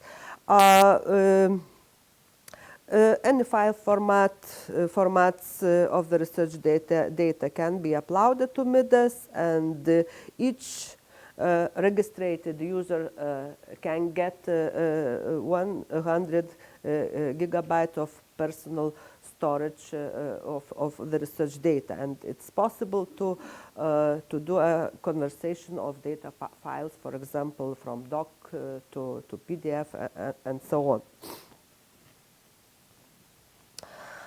It is possible to create a separate desktop for separate research project, and the researchers can invite their colleagues. Okay, finishing. Thank you. Colleagues to share the desktop with them, can ask their colleagues to peer review the data, and we are planning to establish links between research data and publication and to implement this possibility by the integration between MIDAS and ELABA. ELABA is a national repository for research publication. Well, about search and metadata I was talked. Of course, we provide DOI for published data, and in very short part, it's a special MIDAS, and in this part we have a special functionalities. It's possible to create scientific digital city for scientific research and databases for chronic diseases, monitoring system, to proceed registration system, and all these functionalities, of course, are very useful for medical specialists and biomedical researchers. And DAMIS is a tool or model for analyzing research data. It's a model which is a part of MIDAS. So with this model, one can analyze the data, and no special software is required. It is a web-based system, and one can use it just with data you want to analyze. This is a process of this is a process of analyzing, and I'm finishing. So what is MIDAS? MIDAS is centralized and safe infrastructure, National United Research Data Archive. It provides long-term preservation, data exchange, and it's an interactive service for our users. That's all. Thank you.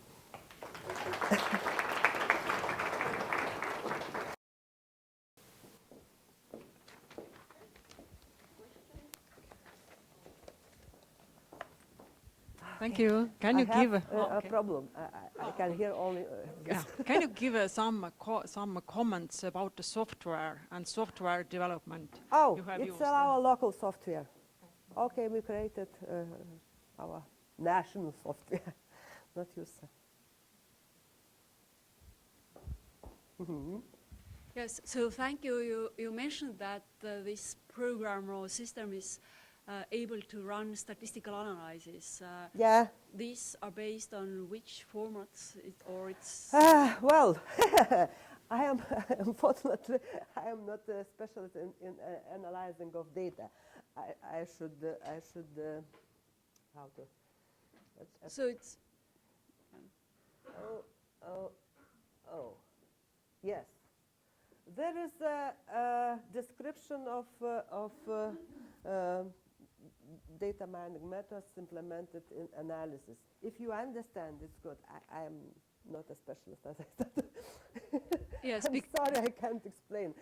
Yes, because in social sciences, it's everything about analyzing data nowadays. So you don't want only to have data, you also want to analyze them online. So I kind of understood that it's possible using this system, but usually there are different data formats. It's like Excel, SPSS, or Stata, or programs, and it's really depends to which programs this system is adapted to. Oh, sorry, I can answer this question.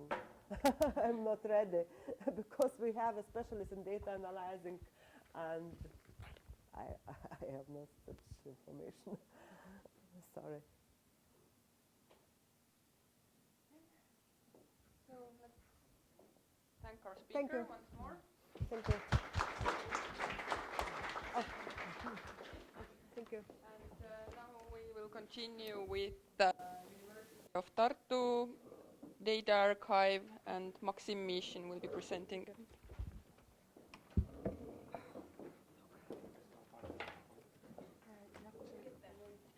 Ooh.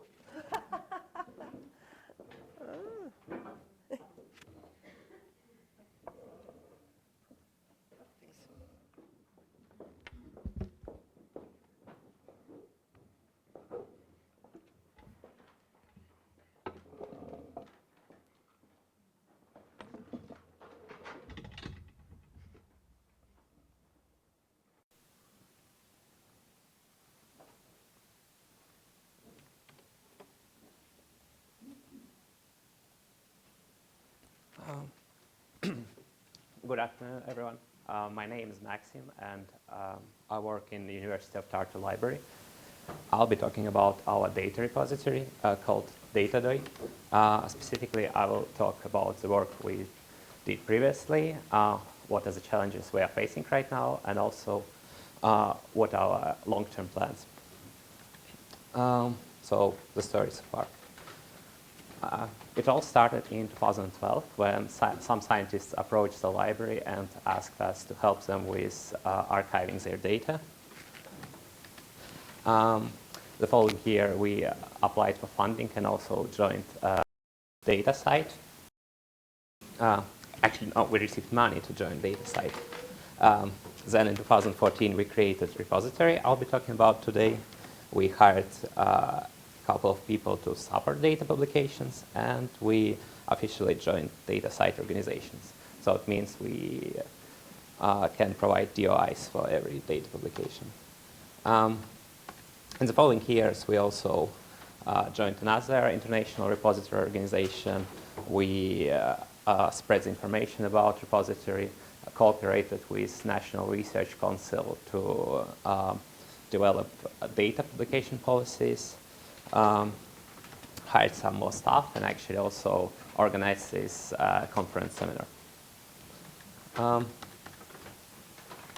So briefly about what our repository does.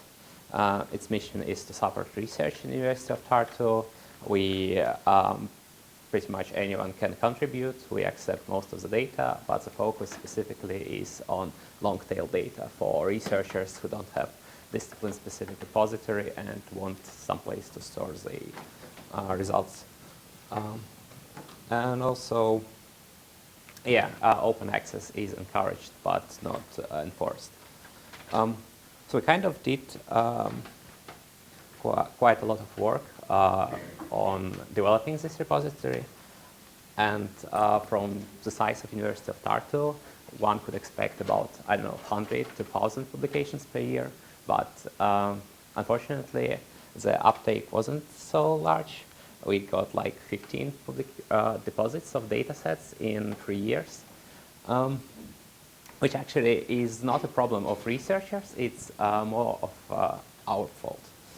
So, and here I'll discuss more about how we plan to move to these large numbers.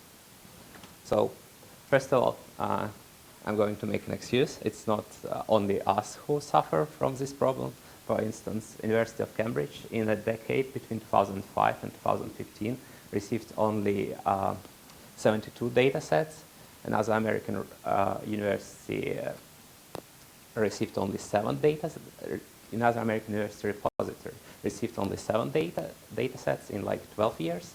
And also University of Cornell, which is actually pretty big, also only has 114 data sets in its institutional repository. So this picture from famous Nature publication is kind of as true today as it was 8 years ago. So how we plan to tackle this issue? First of all, the most important part for us is to simplify the use of our repository, and our second objective is to engage more users. So first of all, why simplifying user interface was such an important task for us. So if you look at our repository front page 2 months ago, it's kind of hard to understand where should I put my data and what's going on. So we tried to change it by making this submit data button as large as possible, so people might actually start clicking it. Another thing was the data set description itself. It was mostly text, and also it was hard to scroll down and find all the data which was deposited by the researcher. So we changed it a bit. We also brought data up front. Okay, and interface somewhere in the beginning of March, and as you can see from the graph, it increased the amount of clicks our website gets, but I'm not too sure that all of this traffic is coming from researchers wanting to deposit data. Okay. Yeah, and also we are still not so as advanced as for example, previous repository, we need to add a lot of extra functionality and documentation, and we hope to achieve all of this, okay, most of this, by June this year, because this is when funding will run out. Okay, another of our plans for this year is to actually engage students. So before we mostly talked to researchers, and they're a bit hard to get going.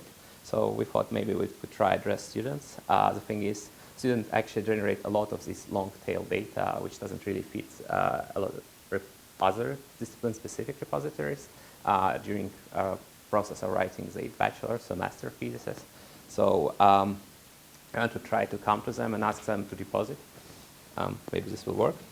Another thing which is planned for this year is continuing our collaboration with National Research Council to make sure that at least projects that are funded by Estonian government will be mandated to deposit their data to some open access repository.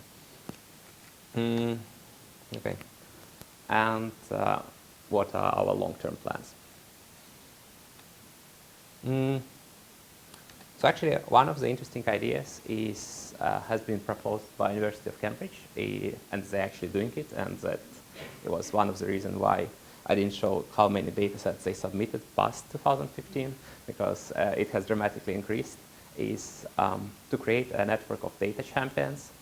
It's a network of passionate researchers who are willing to share their data in university and love to discuss open access. So by helping these people who are scientists and who work in departments to spread their knowledge between their colleagues, we might have a larger impact than as opposed to when a librarian comes to the researchers and asks him to deposit the data. Another interesting solution would be to take already existing and quite popular university-owned cloud, where at least some people store their data, and integrate it closely with our repository, so people can archive their research materials with a couple of clicks.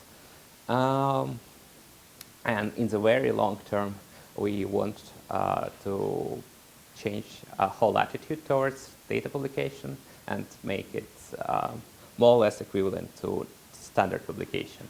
But yes, this is kind of long term.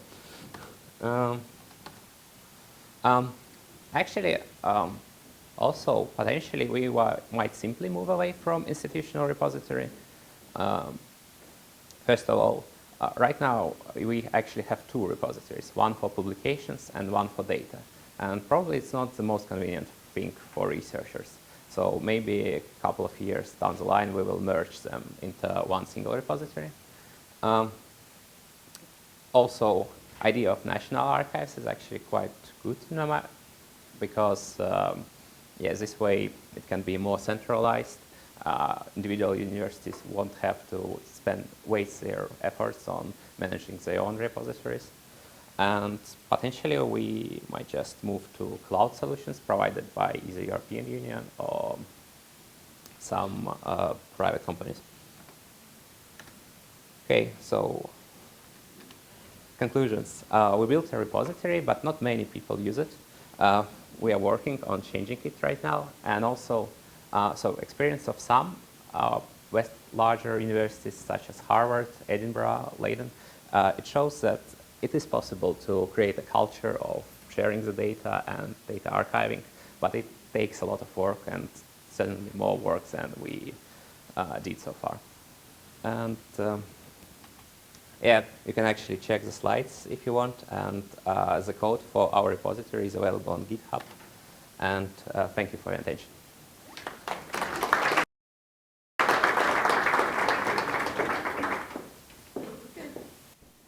Questions or comments?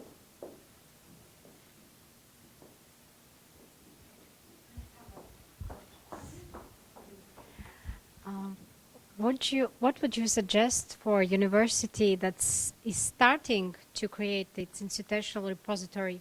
Would you suggest to use Zenodo and create their community and ask researchers to archive there?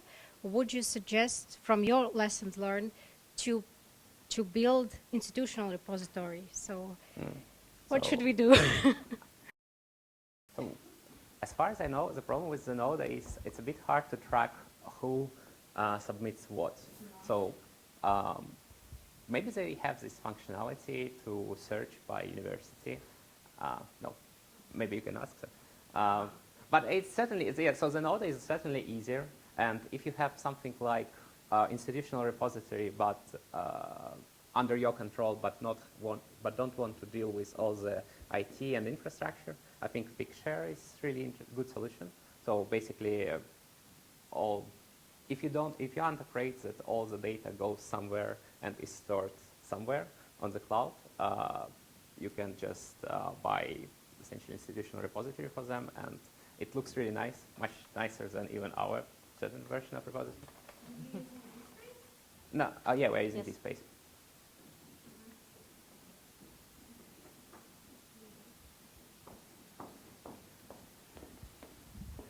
I just want to comment Maxim's really gloomy picture. This is just a repository. We also offer a service called the DataSite. So we offer DOI numbers for Estonian researchers, and we have there over half a million, or close to 500,000 DOI. So this is just a few who have nowhere to put their things. Besides their computer. Any other questions?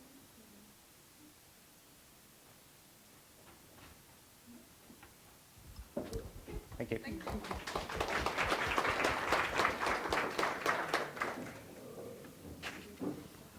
Oh, okay.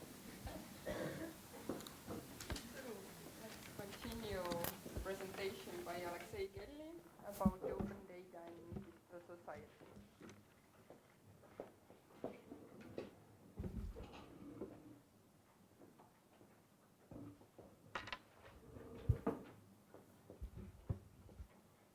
Dear colleagues, it's a good opportunity to be here and discuss.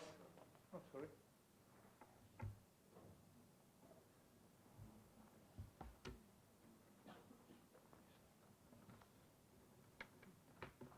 Okay, I start over and say that it's really good to be here and discuss about exciting issues such as open science and open data. And the reason I'm here is that, simple reason is that I was invited. More complicated reason is that because I'm dealing with these issues, my main field at University of Tartu is intellectual property, but at the same time I'm also participating in language infrastructure. It's called Clarin. And in Clarin I'm head of legal issues committee, and of course I'm working with Estonian language researchers too. Because basically what they're doing, they're teaching refrigerators how to speak in Estonian. And to do this you need a lot of data. Since I don't have a lot of time, so I just try to summarize my understanding about open data and open science, and what are possible barriers and challenges, and what should we do. And my first idea and understanding is that actually open data and open science are not goals in itself. Understand there are certain measures. There are certain measures, which means that we should have some other goal. And as I understand, the other goal should be that through open science, open data, we should make life better, or should like increase welfare. And therefore, we are trying to make best of this open science and open data. And before moving forward, I think that it's not so clear what really open science and open data mean. Because usually it's like with innovation. Everybody's I think the last word was, of course, it was innovation. Now we are talking about open science and open data. Previously, we were talking about innovation, open innovation. And although many people are saying that, oh, we really support open science and open innovation, but usually they understand different things. And I'm not sure that there is one good definition. First, of course, when we are talking about open data, then I think that data is everything, actually. Even this presentation is data. Software is data, books are data, because in other words, data is information. So basically, this data is covering everything. In order to be this like open data, I think that the first condition is that it should be accessible. So you have to be able to access it. If you can't access, then it certainly can't be open. open data. But I think that in addition to being accessible, there are certain other requirements. Because when you access it, you have to have certain format, but it also relates to access. But I think that more important question is that this data should be reusable.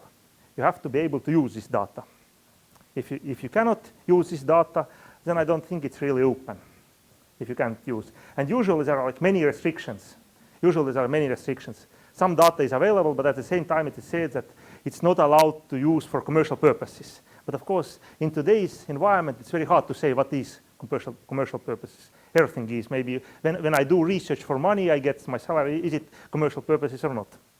So I think that this kind of like requirement that only for non-commercial purposes we should abandon if we're talking about open data.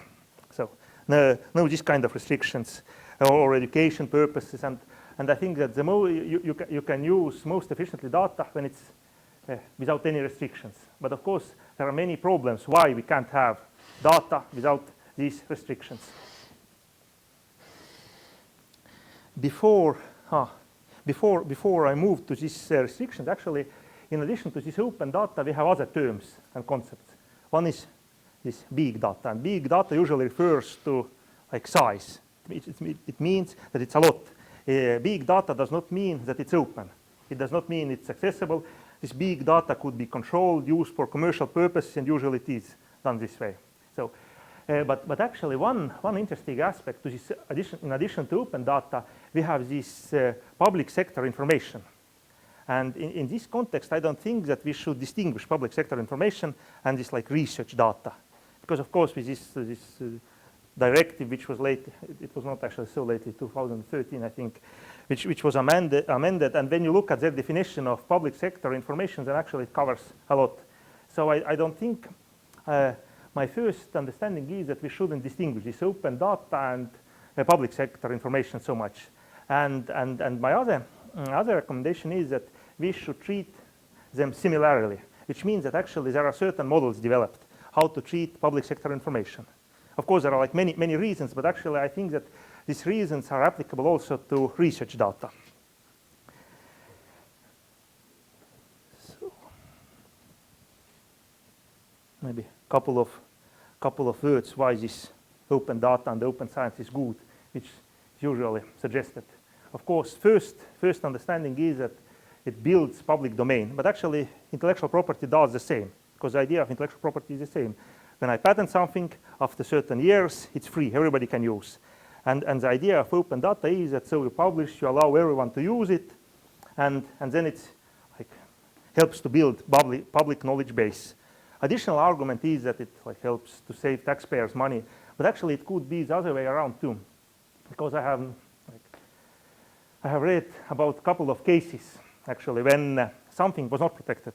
But the problem with this, sometimes when this knowledge is valuable, and at the same time it requires additional investment, and you say that it's public, everyone can use, then you end up with a problem that no one will invest into this knowledge.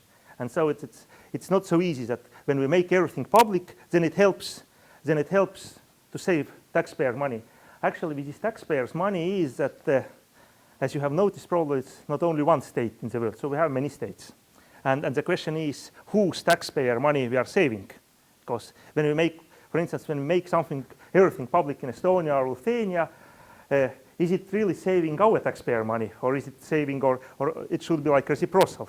And of course, reality is that in this kind of game, of course, this openness for small, because we have less money. So when everybody is in the same club, they are sharing information, we will be the winners. But of course, the problem is that when they are not sharing the information, and we are only sharing the information, and that especially valuable information, because not all information is valuable. So this taxpayer argument, I don't think sometimes it's good argument, but I'm not sure it's not like 100% true. Allows verification of research result. And the question also is that it depends on a perspective. When you see from like somebody who is funding research, and of course it's good when somebody can verify, but when you look at from researcher's perspective, for instance, I have done some research, I have some data, and the question is that is it really always in my interest that it helps to verify my results. But what if I made some mistakes? And then somebody like takes a look at this data, says that, oh, it's a mistake. But when I publish this article, then maybe I won't get caught. So, and I think the question is motivation. Whether it's really like motivating researchers to publish, because it's, of course, one thing is that when you made a mistake, you get caught. The other thing is that maybe you didn't make mistake, but this data can be interpreted in a different way. And so you create some kind of misunderstanding, and why do you need it? From research perspective. Maybe from someone who is funding your research, of course it's good, but not from your perspective. Of course, what open data allows creation of new services, and that's why I think that all these kind of like clauses which say that commercial use is not allowed, this is not allowed, then actually it is not helping. And this is the reason why public sector information is also free. Like say that you can use it for all purposes. Usually it's like main approach. Of course, there are some exceptions. Facilitates cooperation, of course, creates new possibilities, because like this text and data mining, or this this analysis, different instruments, they are useless if you don't have any data which you can mine. So, and therefore I think it's very important. And of course it supports also like transparency and democratic processes, because a couple of years ago we had this discussion about deleting data on parliamentary discussion which took place in some committees. And I think that this data is really important, and you delete it. It's not research data, but I think that researchers don't need only research data. They need also this public sector information. That's why we shouldn't like separate, say that this research data, this is this other data. It's not so important. So, but now, when we move to the barriers, then of course the question is that when this open access and open data and open science is so good, why is this not really happening? If you say it's like really good, everybody understands it, helps taxpayers, it helps society, we create. But the question is that if it's so good, then why is this not really happening? And of course, one possible answer could be that maybe it's not so good, and maybe there are some obstacles. And I think that these obstacles are on different levels. First, on regulatory, on this like legislative or regulation level, because we have conflicting regulations. Some regulations say that like all this personal data protection regulations say that actually you cannot do anything. And most of this data is usually relates to individuals. And when it relates to individuals, then it's personal data. When it's personal data, you cannot really use. So, and most of the data is personal data. And when we have like very strict regulations which are saying all these personal data protection issues, like very important, we have to protect personal data, and then we say that open data, then no. One thing is strategy, we say that we need open data, but at the same time we have regulations which say that you cannot do it. And they are rather restrictive. The other barriers exist on, of course, it's all this infrastructure, and you need support, and all these other presentations which discussed, and we need these different models how to share this data. And I think that one model which we can use, we don't have to reinvent all the time wheel, is this public sector information. There are certain criteria: non-discrimination, allow commercial use, so this kind of clauses. So I think that we can use them for this research data too. The other level of barriers is organizational barriers. And I think that on organizational level there have to be certain like incentives and support, and researchers don't have to really understand all IT issues, all legal issues. So we need support, technical support, legal support. This is what can be done on institutional level. But there are also barriers on individual level. And I think that on individual levels, the barriers are the biggest. Because the question is that when I'm a researcher, why should I be engaged in this open science, in open data? Okay, open science, maybe when I have this open access journal articles, many, and people are citing me, and it could help my career. But if we are talking about open data, why should I publish this open data? I publish it, it means that it involves a lot of work. Anyway, so it's like, I've heard also during presentation that you have to make sure that this data is good and good quality. So I prepare, I do this hard work, but what do I get from this? The question is. I could get into trouble when there are some mistakes in this data. I could get into trouble when I violate personal data protection rights, so I violate somebody's rights, so I get sued. Why do I need it? This is the question. And if, like, on policy level, it's not possible to answer this question, I don't think that this open data will be too successful. I think that there are certain incentives. So you researchers have to get something from this. And they have to be motivated to support this open data policy. Because when you look at this from researcher perspective, then the idea is that when you have data, then actually the idea is that more publications you get from this data, better it is. You have collected this data, more publication you get, better it is. When you just make it available or even before you publish it, I can't see why any reasonable researcher would do it. You are not, so you are collecting all this data, doing this technical work, and then you are publishing, and you won't get any publication. So it's not, I don't know, then you are not really researchers, then you are doing it for some other reasons. Because I think that the first idea is to get as many publications as possible out of this data. And when you have done it, then actually the next motivation is not to publish this data, because there could be some mistakes and people could criticize it. But of course, when you have some mistakes, then they still refer to your work, and when they're counting citations, it could also help. It could also help. There is also a discussion that maybe it should be like equal to articles. And actually very, very similar discussion we had lately, not lately, but we had lately, I can still say that lately, that concerning patents, which means that the question was that should researchers publish or patent? So it was discussion, and so many people, oh, you have to patent and publish, and you can combine them the same way, and now we have the same discussion that, of course, when it comes to patents, then usually these patents involve certain creativity. But when we say that we have to say that this research data is equal to article. So, but maybe this research data, maybe it's like phone book. So I collect all these numbers, so and then publish. Is it like equal to some article? I don't know, because I think it's also, I don't remember whether I have a slide on this too. It's also actually a question relating to quality of data. Quality of data, because when we have like article, then it goes through peer review, somebody's reading, maybe it depends how well they do their job, but still it's more realistic, they say something to you.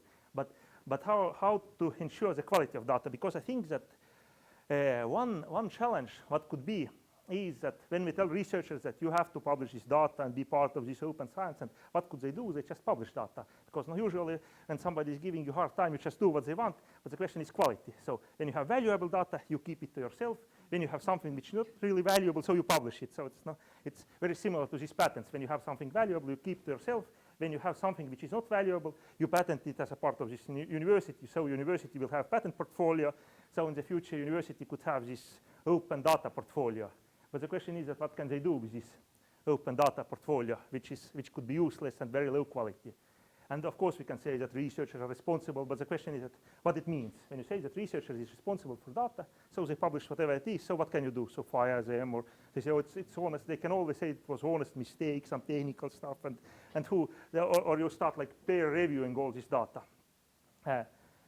The other question is actually that we have conflicting policies on state level and on organizational level, because at the same time, probably you have all heard about this concept of entrepreneurial university.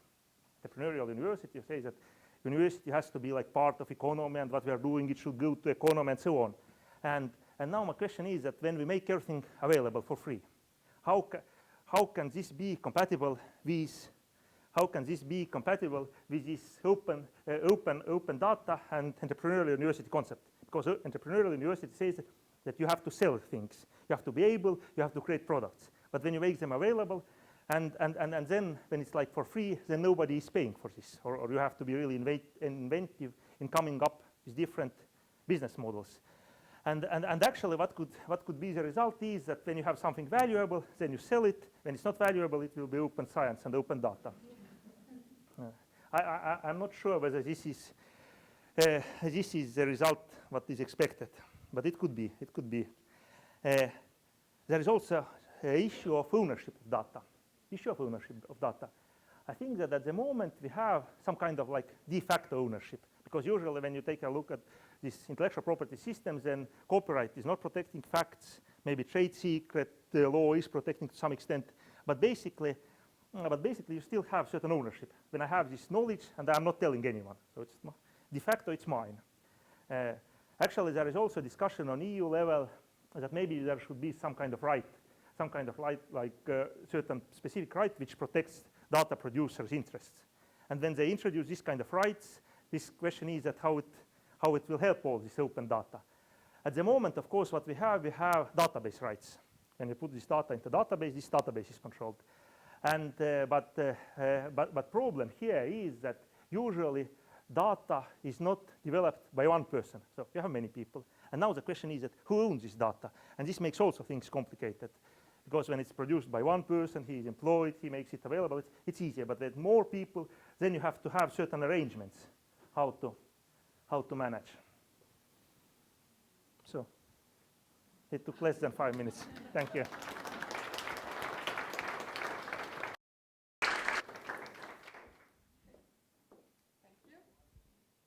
Questions? Comments? Everything is clear, I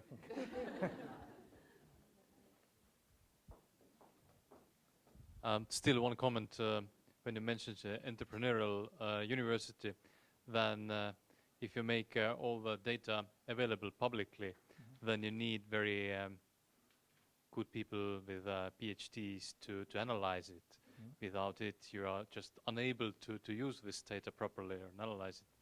So it means that this is the aim of our university, that people with PhD degrees will be evaluated in the society. So they are needed to analyze this information what will be available. So it's a clearly sensible thing to do. Yes, yes. But you are saying that you should expect that researchers are like the most kind people in the world who want to support society. But could it be that they have also self-interest? Because I understand that PhD are needed and everything is needed, but the question is that when you are researchers, you have many activities. And should it be your top priority that you make a lot of data available so that other people can analyze it? This is the question.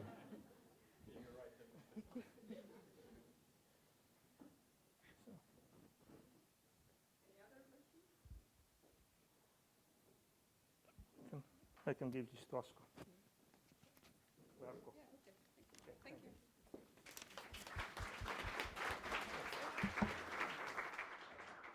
Okay, and let's continue with open science attitudes and practices among Estonian scientists, and Arko Oleski's talk.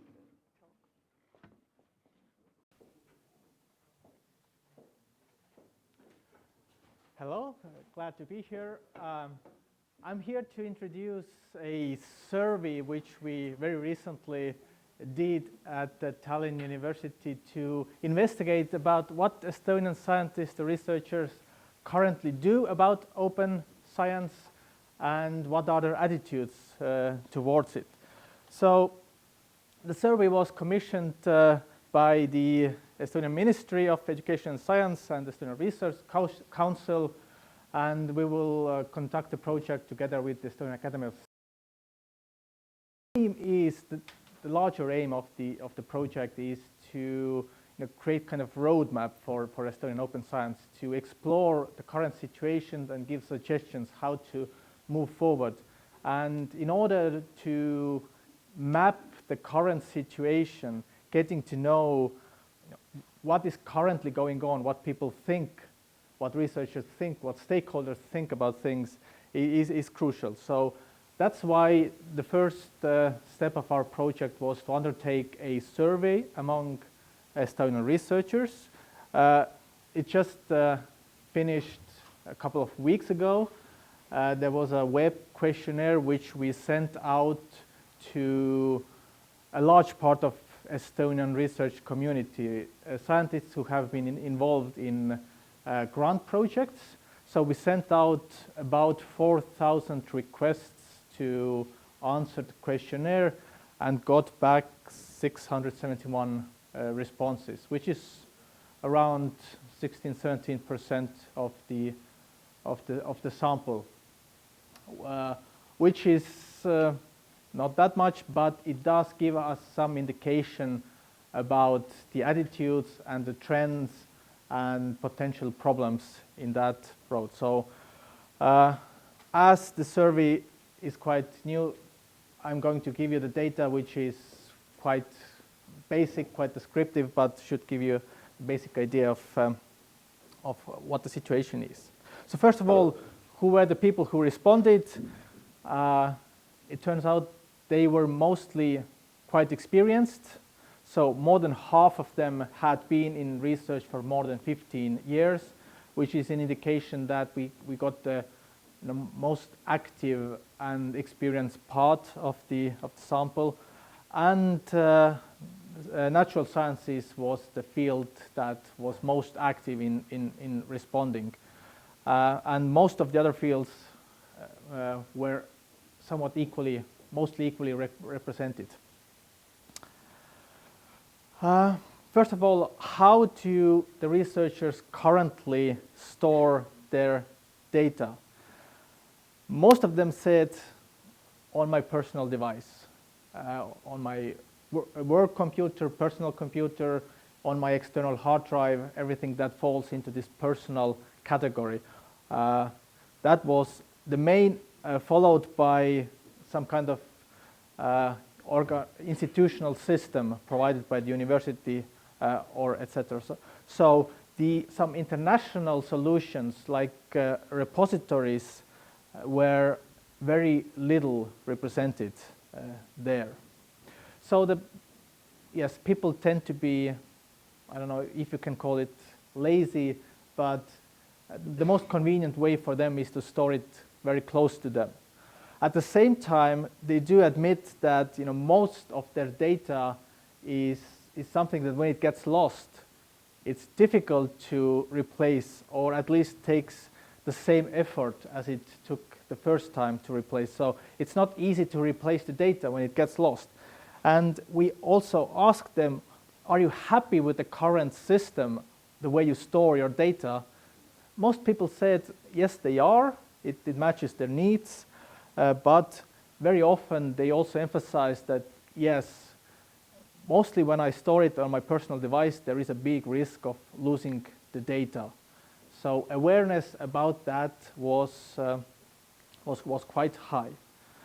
And some other problems that they emphasized with using their own personal devices was that when you start handling very large amounts of data, those personal solutions are not good enough, don't have enough space, and it's really difficult to share data when you have it in your device. That's also what some of the respondents said, that they would actually like to have it more easy to share data than it currently is for them. And there were quite a few people who suggested that it would be really helpful if there was a central repository for storing data. So either on a national level or institutional level. It seems that many felt that kind of lack of institutional or national support for storing. Now, they have the data, what to do with it? We asked, do you think other people would be interested in your data? And then mostly people said, yes, they probably would be. The second question is how available the data is that you have. Then the most common answer is, if other researchers ask for it, I can share it. So mostly the availability is based on via personal interaction. So it's not available per se or automatically, but it goes via certain mechanisms. Usually you have to ask for it. So free access to everybody is just a tiny fraction, like 6% of people said that their data is freely accessible to everybody. All the other options require some kind of interaction. Those people who said that their data is not available to others, there's this 15%, we asked why, and most common answers were that this would endanger the research goals, so someone else would come to the discoveries maybe before them. Also protection of personal data, and simply practical reasons is why their data is not available. Now the sharing practices, sharing data and using other people's data seem to be quite widespread. So about 80% of researchers have shared their data, and also some other 80% have used data of others. So this seems to be quite prevalent. We asked them a number of statements about their attitudes towards this open data. For example, do you think open access to data helps to improve quality of science, creates greater collaboration, makes research more interesting, or even increases the risk of misuse of data? Generally, the researchers are quite favorable towards open data. They do think that it improves quality and increases collaboration. So these were the most positively valued answers. On the other hand, we see that also the risk of misuse or misappropriation of data is considered quite likely. So about half of the researchers think it is likely, or they agree that there is this risk towards it. Also quite positive attitude is towards the statements that it improves the ability to train new students, new researchers, and also the statement that once the research is funded by taxpayers' money, the data should be common property. Also there we see more than half of researchers either completely agree or agree. So on a scale of 1 to 5, 4 and 5 comprise more than half of it.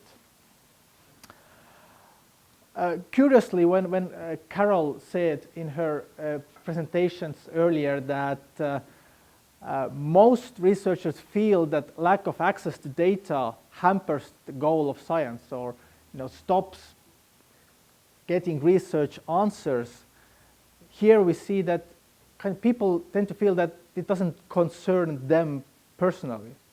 They tend to agree with this general idea, but for them personally, the lack of access to data has not stopped them answering the research goals. We see about half of them thinking like that. And it's also more muddy about whether it's an ethical obligation to make research data accessible. Okay, the barriers for sharing, these have been discussed in several presentations today. Let me just go through them. The most mentioned is that it takes an extra effort to systemize the data, to put it in a form that it is usable by others, so that others are able to understand and interpret the data. And that effort is considered to be quite significant and one of the biggest barriers to why they are not doing it so much. Lack of suitable database, risks of misuse were highlighted quite often. The risk that other scientists, even other scientists, misinterpret the data or don't quite understand and follow it was considered quite high. And also the question, if I publish my data, am I competitive? That was considered quite a big problem. The second part was about publishing open access. Quite quickly, people use open access as a source rather in a small proportion, and publish themselves also not that much. Biggest barriers to that is that money was mentioned a lot. It is still quite expensive to publish.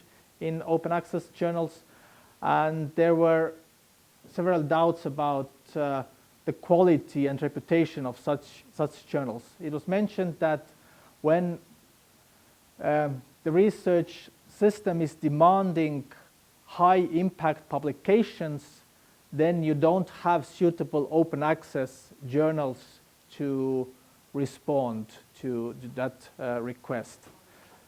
And also, people were saying that in my field there are not such open access journals which would be reputable or quality enough for me to publish in them. Reputation and quality seem to be the crucial factors that guide people's decisions. Again, some statements. People are quite favorable to the idea that all journals, all articles should be open access. It's a more mixed result about the quality of open access publications, but generally people feel that it does improve the quality. They see very high inequality in that publishing model, in the sense that many researchers cannot afford it. It's again mixed result about junk science.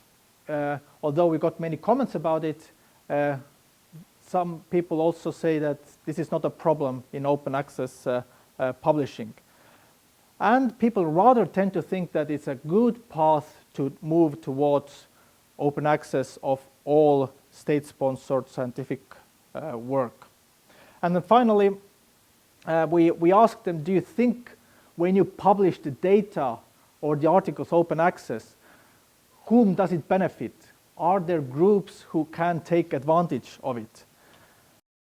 We had this full spectrum, people saying, yes, definitely, the society needs it, and people saying, no, not at all. And the doubts were mostly connected to the fact that people think that scientific journals or data are too technical, or the decision makers don't really care about science. And also very high, again, this risk of misinterpretation. So if the readers are not qualified as scientists, they might not understand the articles or the data correctly and might make wrong conclusions based on that. So very briefly, these were the survey results. Where do we go from here? Now that we saw some problems and trends emerging, we want to go deeper. We will have focus group interviews with various stakeholders, not only researchers, but also libraries, decision makers, etc. And in the end, come up with these suggestions for the roadmap. And we will, again, also look at this potential user's perspective. Once that everything is out there, what can be done with it so it benefits the society the most? Thank you very much.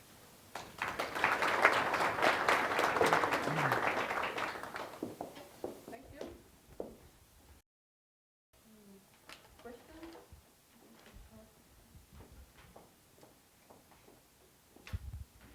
Okay. Sorry, I had to repeat it because I was one of the respondents and we had personal communication, and then you replied that it doesn't show anything, but you had a couple of problems, and I mainly address it because it's such an important survey in principle, because it's really about the future of open access data. So what's the problem? I think the main problem, especially because you had quite experienced scientists replying to your survey, so very often they have several databases, and I at least had the problem that in the survey I could report, I don't know which of them. So the honest answer could be that the 80% is open access, and some is totally missing. I even don't have data myself, and something is on floppy. So it's like methodological problems, and when it comes to practices with open data. So perhaps you can use the attitude data, but you really need to check it if it's 16% or 18%, the response rate, whether it's okay. It can be, but it needs some additional controls. Yeah, I agree. So, so these were like this guiding information for us to now go deeper to really see if there are problems, what are the current practices, etc. So, yeah, this was the first step. So this will not stop here. Thank you. Are the results of your survey and also raw data open somewhere? Not yet, not yet. But it will have to take the effort of cleaning some, making it interpretable to other people. So it needs this formatting thing, which takes effort. You had a slide how easy it is to recover your data, and there was a 28% said that it's easy to recover. Yes. Okay, from which fields of those people? They're mostly from humanities, from social sciences, from natural sciences? We haven't gone that deep into the results yet. I would imagine that, yes, mostly humanities would be that field, but I cannot reply to you just yet about that. It would be very interesting to know it. I agree. We will work, also look at most of the results in terms of the different fields to see how they compare, and then make suggestions based on that. So yeah. Thank you. Thank you. Thank you once more, and let's continue. Okay.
Okay, let's continue now the presentation by Mare Ainsaar, and she's going to talk about open research data in social sciences. Oh, okay, so I'm this nice person working for free for producing data already 14 years. So, I sometimes call it like a hobby or philanthropy. So what I do, I work for European Social Survey, what is one of the most famous open data international databases in Europe. Why they did it, I will say, but I also had different roles in Estonia. So those years I worked for government and advised scientific matters. So we added to all contracts with scientists also the requirement that they must deposit the data for Estonian social science database, because there were mainly social scientists. So I will speak about some obstacles with open data, but also some principles and more openly. So I'm a construction worker, basically. We build, collect every second year data, and then we give them away immediately without any delay or waiting period. So it's the most open access you can imagine.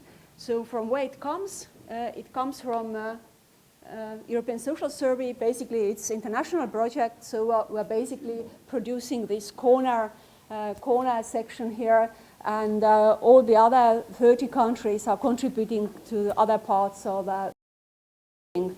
And we had our own rules, and as I told, that probably that was the very first project in Europe using open data, 2002. And from where it came from, they basically a little bit borrowed the idea from America. Why Americans wanted to promote open access in social sciences? Because it's useful, or at least it benefits for science community and economical development. So that was one of the arguments, or the founder of European Social Survey, Sir Roger Joel, that he wanted to create first database with two main principles. So the principle number 2 was open access. So immediately we had collect data, we give it away. So, and I absolutely agree with everything Alexei previously told here. So I had exactly the feeling that now that's the moment I had worked so hard and wasted my time or put my time in the data, and I would like to start the analyzing this I'm doing, but I have exactly the same starting position with the rest of scientists. But that's once again why we do. First, that's the principle, and as I've done it now already 14 years, so basically I support the idea of open data, open access, because I think this is a good thing. Yes. And the other principle was high quality, and that mainly means in social sciences methodology, because it's really sometimes quite difficult to understand what is what, but in science, in the end, what we need, it's not whatever data or whatever information, it's really information is what is valuable, so it's mainly, it must be methodologically well established. So data are infrastructure for scientists, and basically what we hope the scientists to do with them, to use them in science process. So of course, different databases, and I think we really can think it's like normal infrastructure. Let's say in a highway about data, and there are lots of similarities. So usually, what we expect from this kind of infrastructure databases, so they must be usable. So it's not really some road somewhere, but that's I like this road that it goes to direction I also want to go. So that's also about data quality and also the content of data. So not all data available are perhaps meaningful to archive. So there must be good quality, otherwise I can't drive, or it's quite complicated, or might lead me to places I don't want to go. And of course, on the good road, there is no barriers, whatever access barriers or other barriers. So in Europe, basically yes, it's skipping. In Europe, we can say that there are different levels of databases, infrastructures. So let's say one of them are different intergovernmental project databases where it's on governmental level, it's decided and developed, and usually it's with help of scientists with very high qualification. So they're supposed to produce good databases. So you can think about level number 2 is different national databases, infrastructures with European interests. So they still contribute to international science and are also useful for other scientists, not only in that country. So also on national level, we had one document, or there are roadmap maps nowadays, what can be one source. Or basically, I'm saying that there is national level databases with importance, and then comes thousands of smaller scale databases, infrastructures, what are useful for somebody. They can be student, master students, smaller working groups, some scientific groups. So there are, and meanwhile, we have the conference here. I'm pretty sure that some of our students are already producing a couple of databases. And so the main question is whether we should collect all of them and store all of them. So I personally think, and what's the main interest is, once again, between different levels, it's the number of potential users or users. So it's also sometimes how open, how many barriers, or how accessible they are. And of course, in the end, there are outputs, whether they are in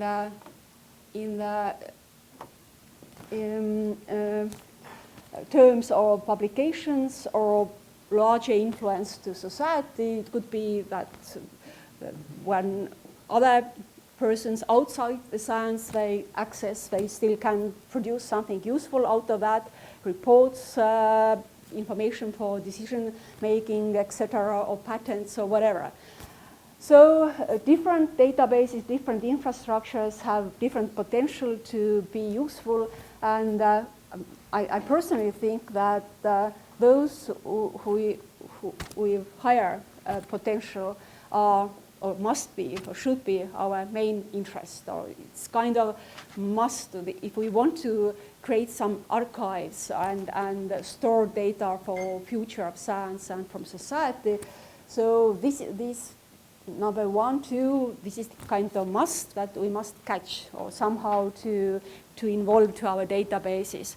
And the rest of one, we can play and we can invite, we can do them, but the be really sometimes the control of methodology, or it's on its place. Yes, so once again, what's some criteria of good databases and good infrastructures basically? Well, they should have some scientific qualifications, so they must be attractive for many, or perhaps even better than they are interdisciplinary.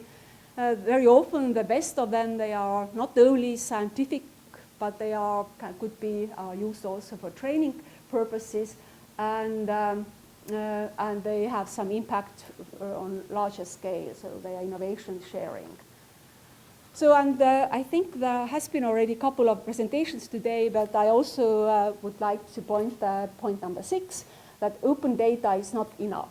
Of course, first of all, open data can mean many, many different things. So that can be still the data are open, that it can mean access fees, waiting times, whether, yes, everything is described available or certain parts.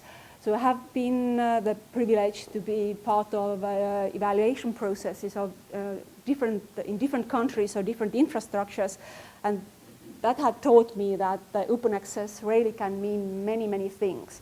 The other thing what I have learned my own experience with this totally open database, European Social Survey, is that at the moment you make data available just physically. Everybody can access. There is no barrier at all.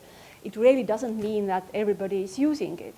And there has been already presentations saying that if you really want attract scientists or rest of people, so you must work more, you must educate them, sometimes you must advertise your data, and you must give very clear message or make it very simple that, hey, the data are there. In practical terms, I think whoever is the data are the hubs of collections, they must make the information about data as easy as possible, either by keywords, words or other options.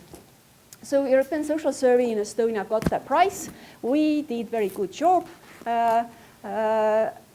but that's really, and later on we were asked to write about our experience, and that was what we learned, that you must do. Open access is good, it's absolutely needed, but you must, in order to really achieve the open access, you must do also the step number 2 and 3 and work even more.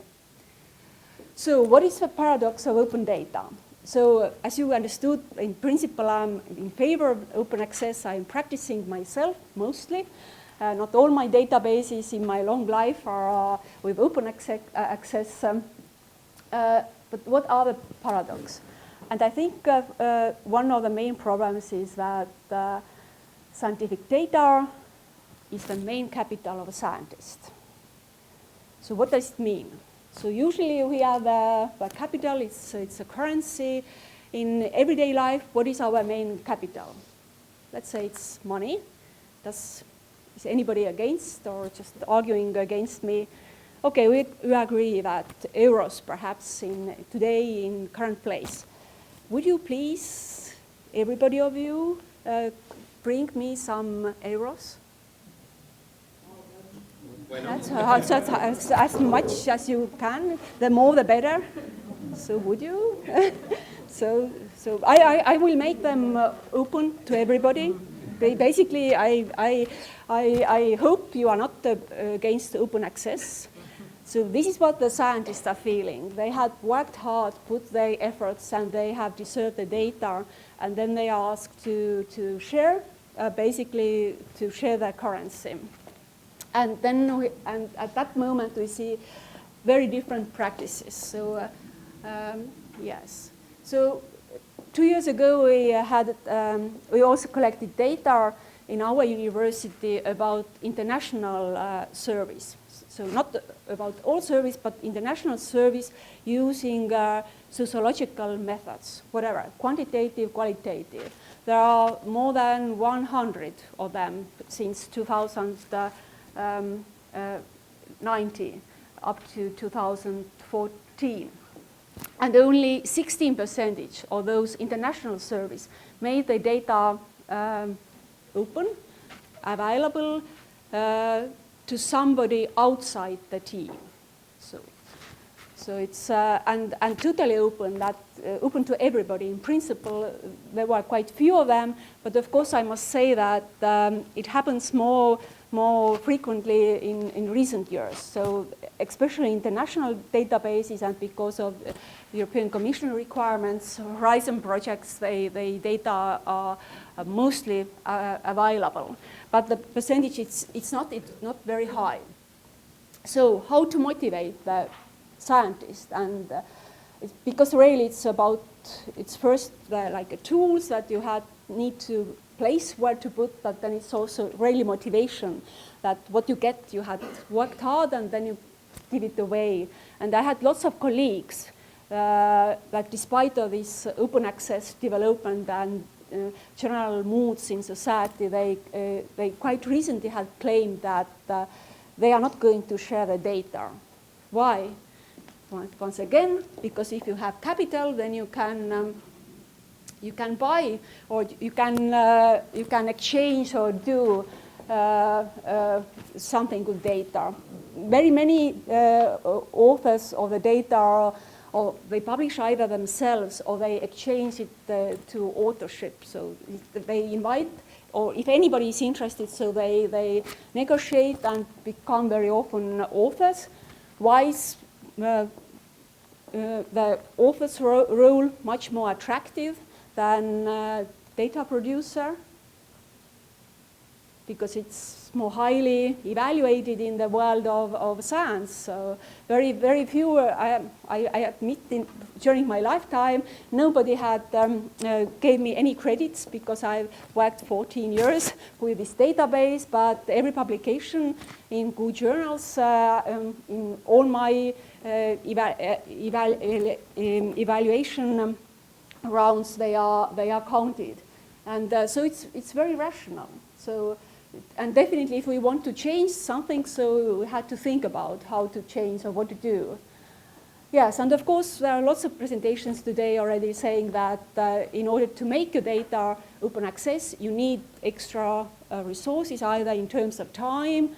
Well, you had to very often, in order to produce metadata, you really need also perhaps think about things.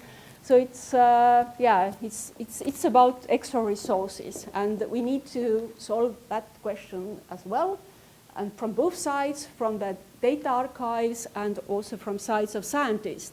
And it's not really at the moment that the archiving data is going to compete with scientific data or research data, research money.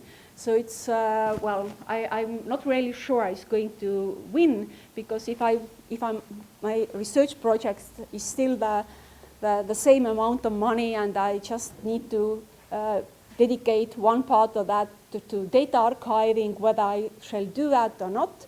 So if it will be like extra or something, so it will probably work better. So.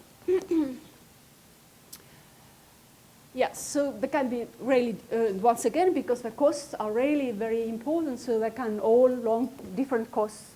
So producing data, then sometimes you need to, well, really look after, or just running costs. So those who are going to access, so they have access cost, user cost, whether even the programs, or this is why I was asking, because very often those who want to use data, the data also must be in correct format, or just acceptable format to be really accessible. So otherwise it can be.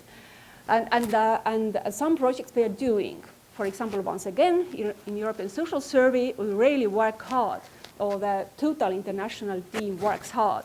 But I see it takes enormous amount of money, enormous efforts in terms of people and the time to do that. There are 5 different formats. You can download data, and also, of course, nowadays, social sciences, they are very picky, because we are not satisfied anymore with just data somewhere.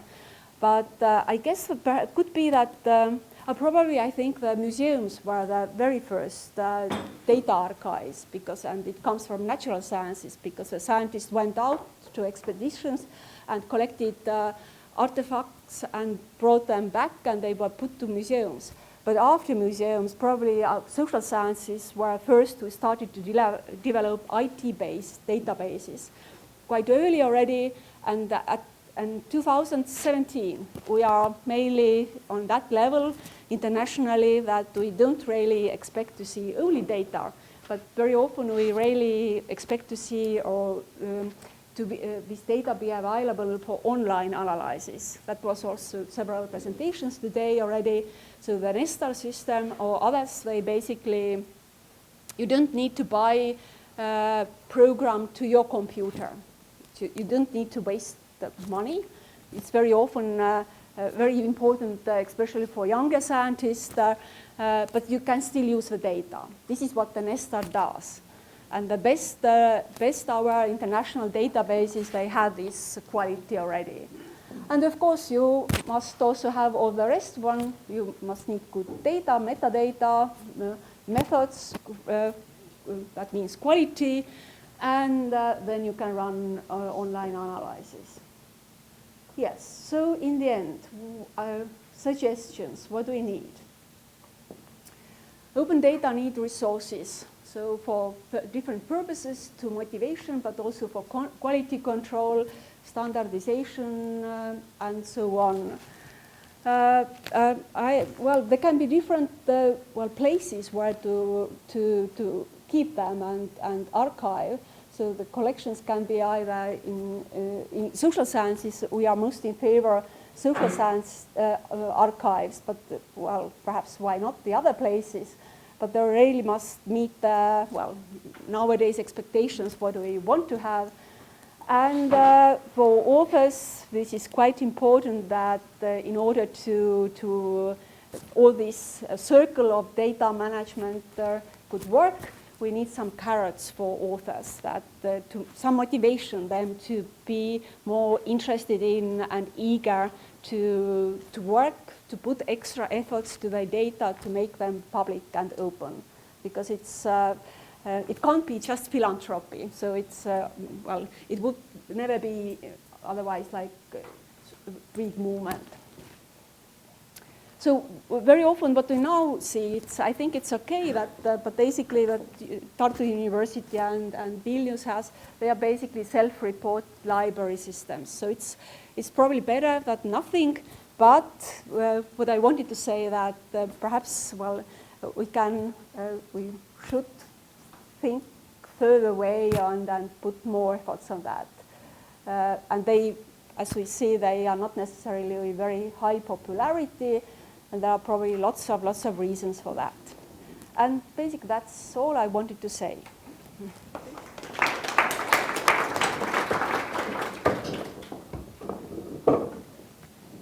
Thank you very much. Questions or comments? Yes, Yeah, I do agree with the fact that the biggest obstacle probably right now is the fact that there is no reward system for publishing data, especially in Estonia. So I think one of the reasons why UK does better in that aspect is because the reward systems are largely based on like your impact, not necessarily on where you publish or like what's the ranking of the journal. Can Estonian system be changed in similar regard? Like, are there any plans? Because if my understanding is correct, in Estonia we run publications simply based on where you publish, not like what you publish. Well, what you publish is quite like challenging question. So yeah, so I don't think that's according to publishing. So our main problem is that also those nice persons who make data or science infrastructure available for rest of scientists who are also going to publish, so they don't get any rewards. So that's the good thing with DOI system, I think. At the moment that everybody will make reference or DOI references, it could work. But well, it's not that simple either. I think it's yes. Well, it's simple, but to really that it could well work. Well, it needs not some to introduce some habits and but it's worth of advertising at least, I think. This is I like with DOI system. I don't I dislike many things, but once again because it's unstructured, it's not online, and all things we like. But the basic that you can make a reference, this is really nice. But yes, and then you make a reference. But this is just reference, because just my own experience that every year. European Social Survey every year based on Estonian data, only Estonian data, published 100 publications. I wouldn't be against to have 100 publications like authorship or something equal to that. This is my work, but this is not my philanthropic work just now.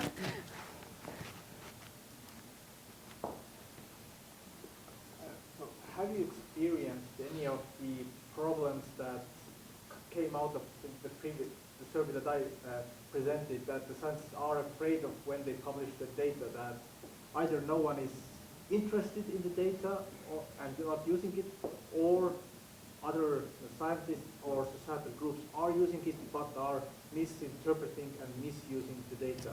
Yes, I know that. The first part of that nobody is not using, this is I haven't come across, but this is that yeah, some of my colleagues, not even from social sciences, but from medicine and from also statistics, they have argued why they are very cautious with making data public, but they are really afraid that how they will be exactly used. So I personally don't worry too much about that because I have loud voice and this is what I'm usually using when I see something wrong or that. But there are really different types of scientists also that. And there can be some topics are also perhaps more like sensitive and situations are more sensitive. So.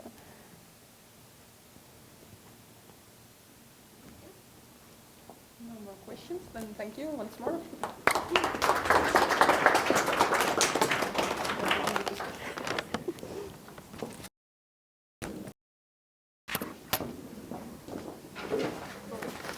And then humanities data, Liina Liikström.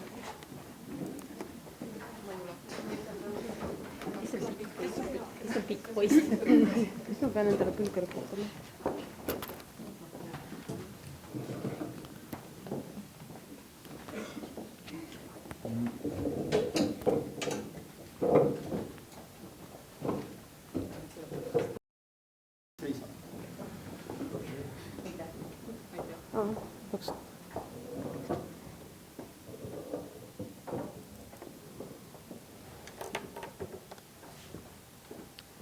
Good afternoon. I'm trying to talk about the data in the humanities, and today we have heard presentations about data in general, and actually it seems that everybody is so simple, but you all know what data is, but I don't know. Actually, I have also filled with advice by ARCO and so on and some others, and I think that I have thought out the idea of what is data in my own research, but still the field of humanities is pretty different from many other fields, and it's not so straightforward what we mean, what we talk about data, and what is worth of putting to these repositories? What should be reported in as open data or should be open at all? So, humanities have traditionally been seen as a field which is not strictly based on data. It means that a lot of research is basically made without data, like philosophy, for example, as much as I know. And of course, in this case, we don't have any problems, but more and more, especially during the development of digital humanities, the empirical research has been present in the humanities, and also the data is more and more important. So, in my own field, which is linguistics, the notion of data is perhaps more common and better definable than in some other fields, but because of long tradition of computational linguistics and corpus linguistics, which have quite sophisticated methods and statistical methods and so on. But still, also in linguistics, we can see that you can just sit in your armchair and think out the data, because we have a linguistic competence. Because as a speaker of Estonian, I have knowledge how Estonian goes. I do not have to prove every word what comes out from my mouth. So it's possible. So we can ask where data starts. when we talk about with people from different fields of humanities, they typically speak about their objects of study, like poetry of Henrik Wisnapu or representation of women in the literature of Soviet period. And when we ask what is the data, then oh, it's a poetry of Henrik Wisnapu and novels from the Soviet period, for example. In linguistics, we say about constructions what we analyze, but actually we do not, every time we do not say where it comes from, what we use as the data. Are there just occasional examples from different corpora or something else? So we can also ask whether the data comes or starts from some specific items like a photo from seal hunting in Ruhnu. We can describe it, we can say what is going on there. We have knowledge about perhaps from other sources which speak about or have written about other authors who have written about seal hunting. We can also read a poem by Henrik Wisnapu or folk song, and also look at the cult stone and read how many holes are in it and where it is and so on. So is it data or not? I think it is, yes. But would you put it to the repository of open data? Actually, I think it's no. I wouldn't say that. Yeah. So when we go on, I think that most of us think that at first data should be digital, and the data should be not only one piece of it or one item, but more, some kind of collection of something. So in humanities, we have actually quite a lot of data collections in a sense. That we have linguistic corpora, which consists of a huge amount of texts from different periods. We also have collections and digital archives and databases, and also every researcher, or quite many researchers, I think most of research groups have sort of their own small database as well.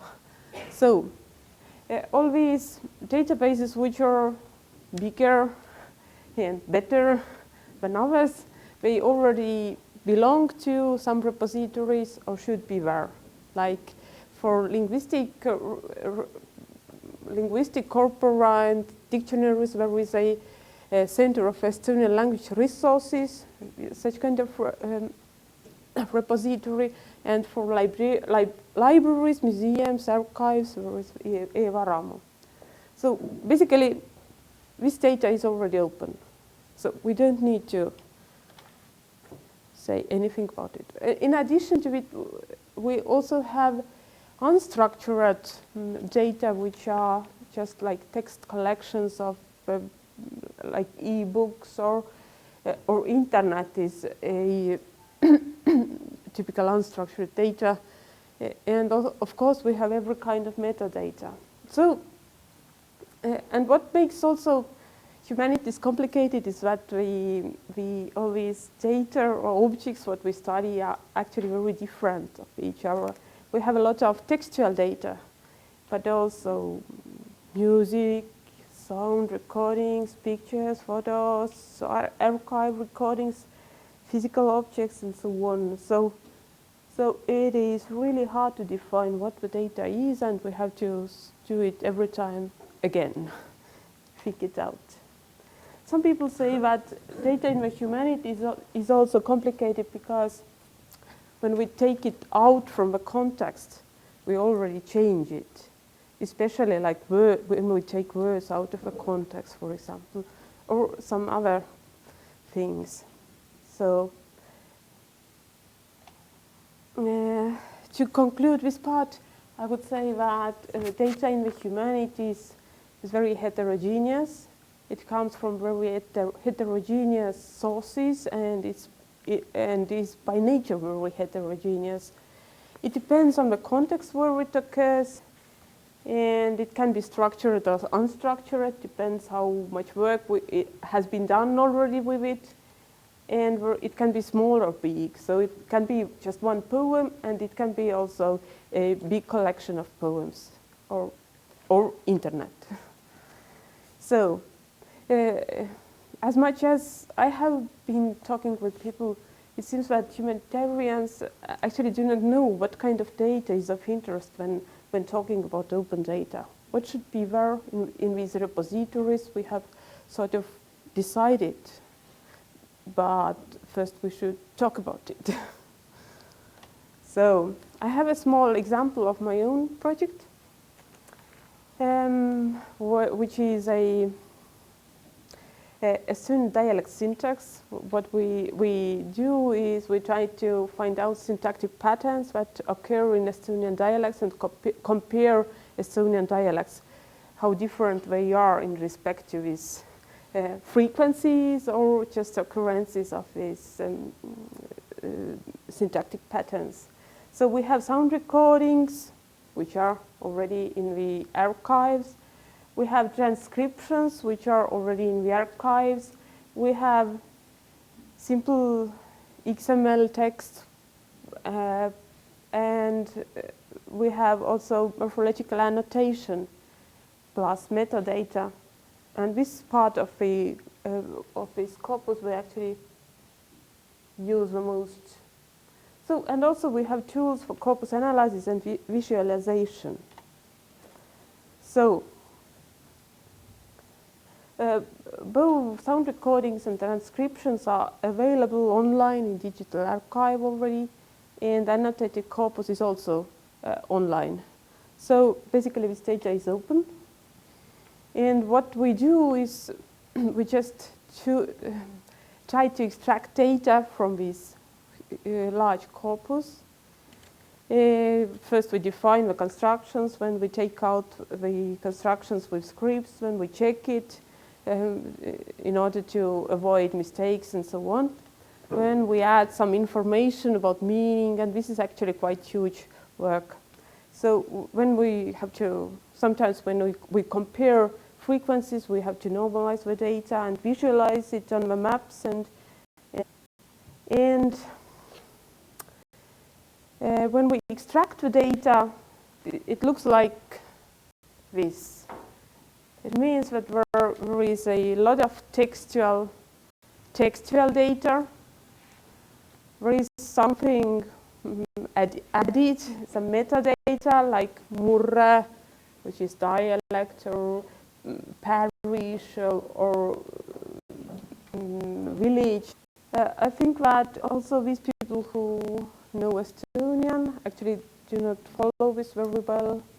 Also this transcribed text in it. So you see that there is a lot of transcribed text. It's textual data mostly, and this is actually what complicates what to do with it when you do not know, for example, Estonian. And this is what is a final result, for example, one of it. So which part of the analysis should be added to the open data repositories? Sound recordings, transcriptions, morphologically annotated corpus, these parts are already there online. Everybody can use it. I think that the analyzed data set is what is the most interesting part of it, what other people can basically use. But what if it is just an excerpt from a corpus, just a part of a corpus, without anything which is added? So I think it's not worth of additional work to put it to a repository and so on. Should the scripts which are used also be part of the data or not? Or should it be treated somehow differently? And what about the results of statistical analysis? Should it be already also there? So I don't know. I think that the data set is the most interesting if it has some additional information which is not just which just doesn't come out from the corpus. So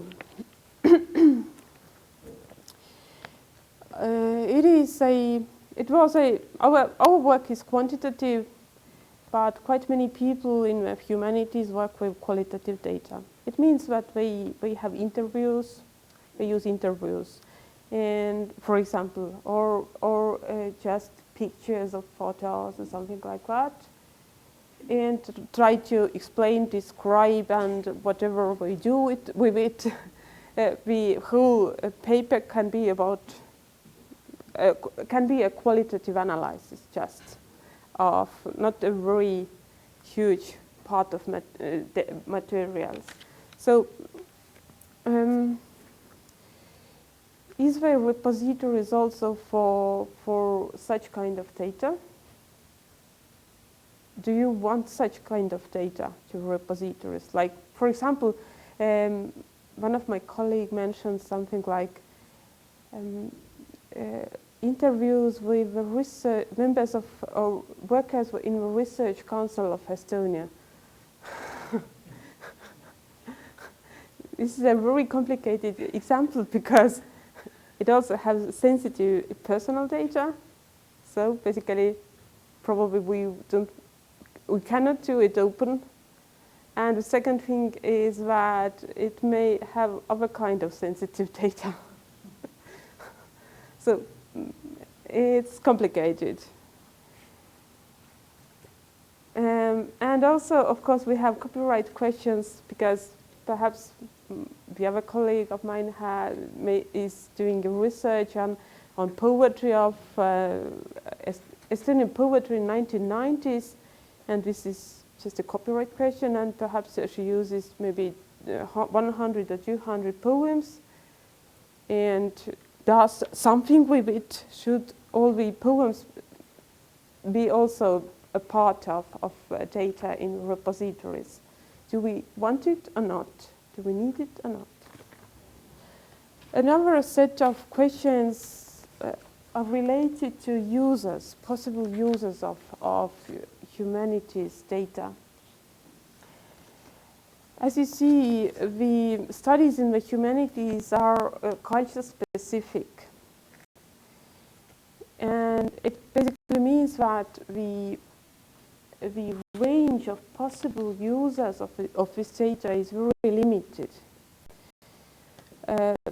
As you know, also citation in humanities is much lower than other fields of sciences, just in the same reason, because there are not so many people who are interested in such so culture-specific stuff.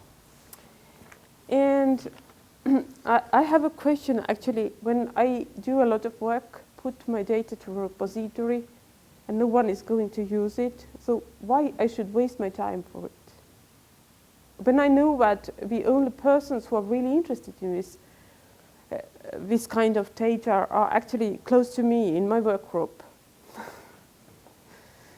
Or the other scenario is that my close colleagues, for example, who do, for example, dialect syntax in other countries and are very interested in contacts between Estonian and Russian or Estonian and Latvian and so on, they would be interested in my data, but they just cannot understand it because it consists of so much textual data.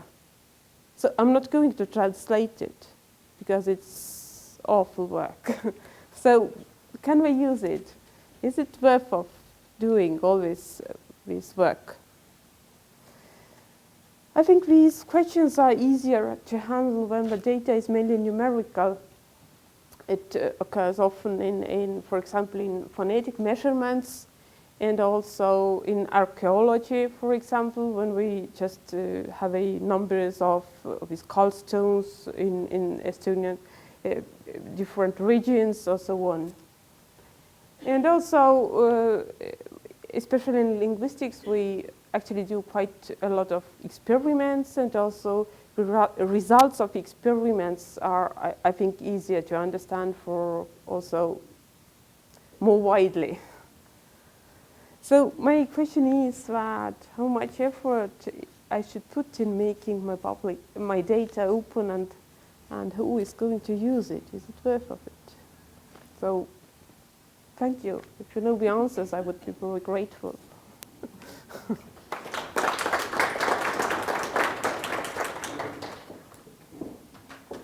Thank you. So, questions? Manage this data? I have a question. So, if you don't put the if you don't put the data in the repository, where do you hold your data?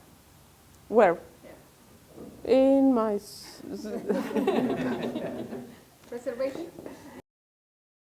We have a server where we can put our data. Yeah, but of course there is a problem that I just do not waste my time on making it clear enough. I think about it, but I just don't do it because I don't have time. Yeah, that's, yeah. That's of course. Yeah.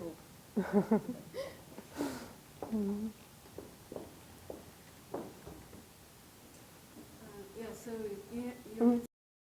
it's basically it's international, so it's conducted in all 34 languages, but we also faced several problems. So the first problem was which was learned later on, that was really the very first files, which never became scientific files. But the problem was that if they were not restored, so they got lost. They were also in some computers, but later on, after 10 years, usually it turned out that you still had some need to return to them. And so, yeah, it's I don't know whether it's the best places to keep them in an open repository, but it's definitely wise to think about archiving or keeping them in some very secure place. But we also have texts, and that's perhaps you understand that in your national language, but it's not international. It sometimes not really makes sense to translate everything. So what we do, we basically also store everything in Estonian and Russian language as it is. Yes, but I think it's mainly because not to get lost or just not to lose it. But later on, if there is any scientist or is going to be interested in, so it's really up to that scientist. It could be also a Estonian language scientist later on who can return and do these texts later on. Yeah. I think, yes, of course, thank you. I think it's important to keep it in safe mode and somewhere safely, and also to add some metadata, because we all know how quickly we forget about the metadata. So it's important, yes, I agree.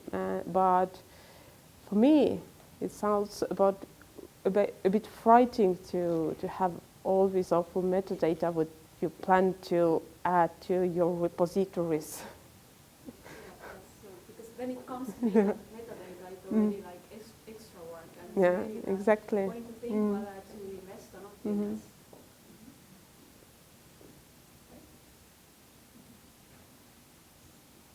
Other questions?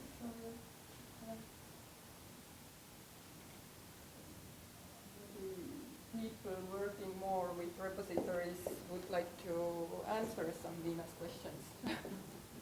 Is it worth for it?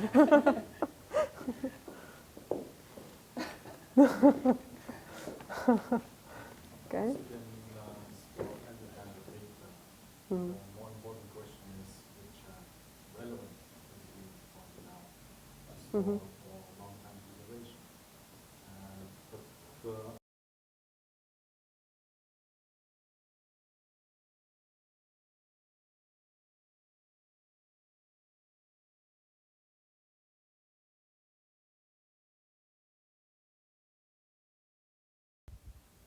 Okay, thank you.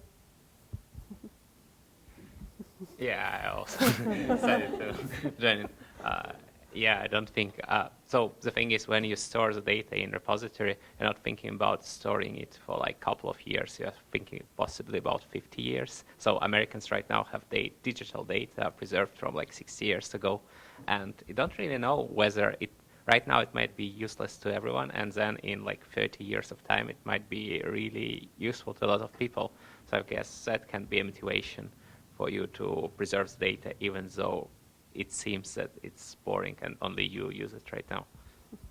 Okay, thank you.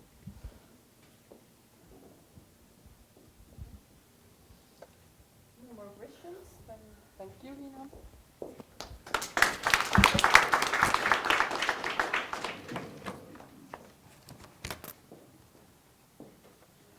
Okay.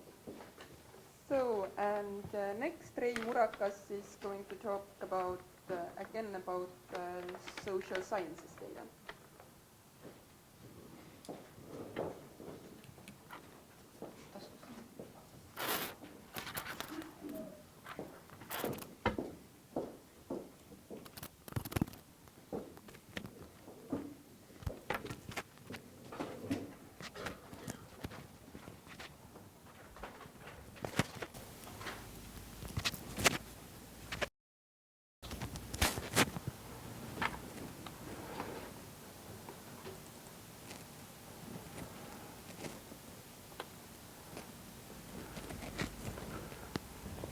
Hi to everybody.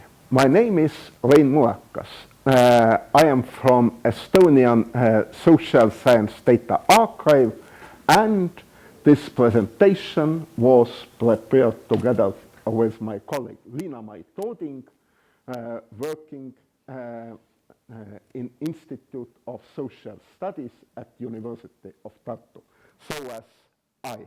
Data archiving is something like voluntary work for me. So, about topics.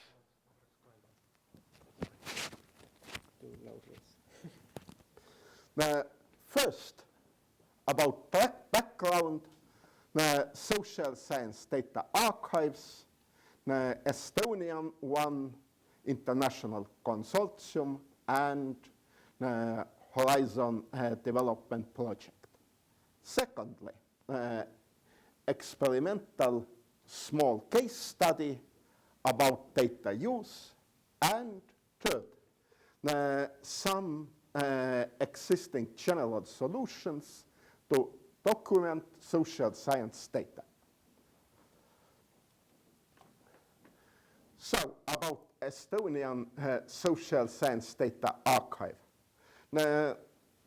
Officially, our archive was founded at 1996, but really we started in 1993 in the framework of one Soros Foundation project. So this archive is the second in post-socialist countries. The first data archive was Turkey in Budapest. And we had idea to ensure the preservation and utilization of the social information collected in Estonia and about Estonian society. In reality, we had first period when we collected a lot of data sets from mainframe computers. In Estonia, we had a lot of social surveys in Soviet time already, and so we have a good collection of social science data starting from early 70s and probably till the end of 90s. I think only Germany has some similar collection. Also, what's important, we have a lot of research materials in non-electronic form, reports, questionnaires, printouts of data analysis results and so on, and we started to digitalize those materials for online publication. But reality is that because on last years we practically didn't have any financing, we have only a limited number of contemporary survey datasets at our archive. But we are still alive. And also we are cooperating with consortium of European social science data archives and also participating in Horizon 2020 project about strengthening and widening of the European infrastructure for social science data archives. Lithuanian colleagues are also participating in the same project and even in same work tasks. But the difference is that they now are members of the CESTA. We are not, because at the moment new CESTA on the basis of representatives from ministries and funding organizations. So, about this development project, check the results from website after some months, they are coming. So, about main characteristics of today's social science research data, I think we can skip this. Everybody knows you had some presentation as from Mara Ainsal and so on, and I am directly going to a small case study about use of social science data in Estonian context. We have interest to analyze some problem of Estonian social life on the basis of existing and freely available data. First problem, how to get information about existing data. Currently, the main solution is something like oral tradition. There is no exhaustive sources about suitable surveys and data in Estonia. We have some data in archive, also in some other places, but really they are pieces only. So, additional possibility, go via Europe. Estonia has been a long time participant in different international social surveys with open access to data. You had already presentation about European Social Survey, also World Value Survey, Eurobarometer, Share, and so on. But local important data sets outside comparative research project are generally not findable from international databases also. So is possible mostly to use comparative data from international research projects. So, questions we had. First, what circumstances are advancing data usage? And secondly, what should to be improved? We used publicly available data from 5 studies: Estonian Social Survey, World Values Survey, European Values Survey, Eurobarometer, and European Social Survey. And for fresh experiences, one concrete dataset from every survey was used in this process, starting from finding data to making some smaller analysis on the basis of that dataset. And now about metadata, about information needed for proper usage and analyzing of data. First, description of population with contextual data about time period the survey was done. Economic situation, political life, important events, political scandals, accepted of important law act, outstanding sport results, think about Iceland, also maybe atypical weather conditions, and so on. Everybody is important to understand social science data. So, the same European social survey is dealing with monitoring national context. And they have some special database about context. You can see media claims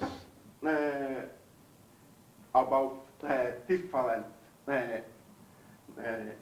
media events, about policy on government level and so on, and they have such data about all participating countries. By analyzing, having such background information may be very helpful. So, secondly, complete description of sampling procedure, also possible shifts from population described,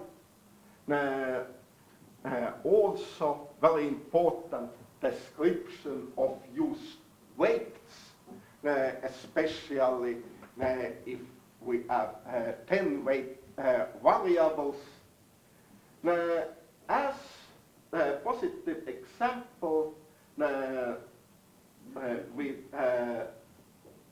found outstanding and complete documentation about World Values Survey, Estonian data, including also data use restrictions. This information was completed by Saar-Poll in Estonia. You can see some details about sample here. To be honest, by weighting variables, everything wasn't very clear. Okay, third level, data is ready for use, is possible to get data in different formats, also available information about formal analysis results, also very useful is information about previous users and their experiences with data. And what's important, data is usable without getting additional help from authors or support from help desk, for example. So, Estonian social survey, description of public data. Unfortunately, they don't have this information available in English, but I think mostly the problems are understandable. In some cases, some information is missing by income. We found negative values and so on. So everything may be usable, but additional explanations from data provider are needed. So, fourth, theoretical background and also methodological suggestions about data analyzing possibilities. Also, a good solution from European Social Survey, ESS, EduNet. They have such information mostly maybe for teaching purposes, but not only. For example, explanation about measuring of human values based on Schwartz approach. So, also important is that background variables are working well. We compared 5 data sets, all about adult population of Estonia, on the basis of background variables. So, age distribution to methodological issues. Here are some differences, but generally everything is similar. Distribution of gender in different data sets. Also quite similar. So we will have more trust to use such data sets. So, more difficult question is about data harmonization. For example, by ethnic composition, different variables were used in different surveys, or nationality, main language used at home, language of the interview. Maybe there is some need to unify background variables over different surveys. Good examples can be drawn from statistical system, harmonized list of background variables, and so on. Also, by such things, data user should to be ready to make data transformations for improving comparability, and that means we should have some skilled data user. But even if we have skilled data user, is available metadata sufficient for that? So it was a small case study. As you saw, everything worked more or less well. Now to more general approach. Tools document social science data. First, also I think well known to everybody about standards, DDI, metadata standards used for documenting of datasets defined in XML, two metadata levels, survey level and data file level code form. And about realization of DDI, there are different solutions like Nestor, one S is missing, and Collectica. About Nestor, you had some overview already, software system for data publishing and online analyzing, component server publisher and web view publisher for publishing data. You can see Nestor 3 here, also similar to Dublin Core, and Nestor publisher is now freeware.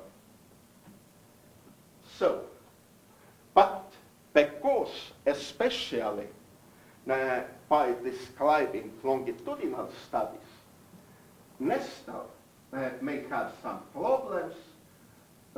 So last times I was very interested in Collectica. Collectica is some other solution to design, document and publish statistical and survey research data using open data standards. Different components, ties with different programs, Excel, also line survey, if you know this solution, and so on. And in some aspects, I am a long time Nestor user, but in some aspects, Collectica may be better. So, one more thing. Mara-Insal was a little bit spoken about active online data use. Collectica and Nestor are offering possibilities to analyze and visualize data online. Now, if only small details are needed, this may be very time-consuming solution. Also, online tools are suitable for non-specialists and especially important for teaching purposes. Now, no need for specific software also. So, conclusions. First, comprehensive and user-friendly metadata is a key factor of social science data usage. Secondly, use best available solutions and examples to make things work. And third, institutional, I mean not only some universities or so on, but for example, data archiving system and system of digital repositories and so on. Anyway, our institutional data catalog may be very helpful. So, thank you for attention. Any questions, please?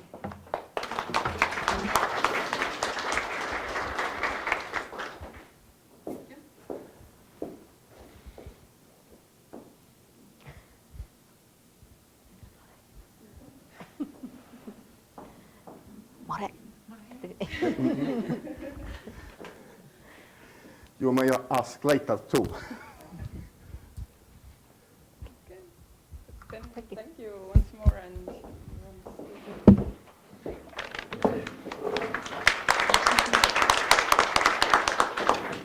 Liisi Lempinen about open air. I have the microphone. Oh, of course.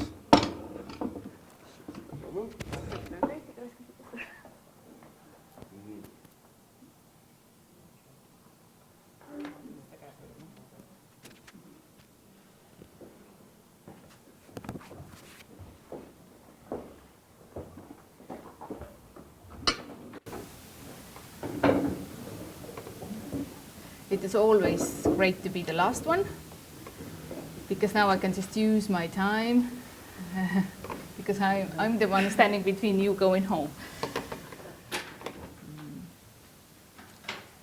But in fact, I want to give you a short overview what open air is, because I think open air is a one-stop solution for many of the problems that we heard here today. So what is open air? Open air is a European Commission supported initiative, and the main goal of open air is to foster open science in Europe. So we are trying to get open data and the publications and everything open. And we, different from Alexei Kelly, believe everybody should benefit from the open data and will benefit from the open data. I wanted to show you a video, but it came out that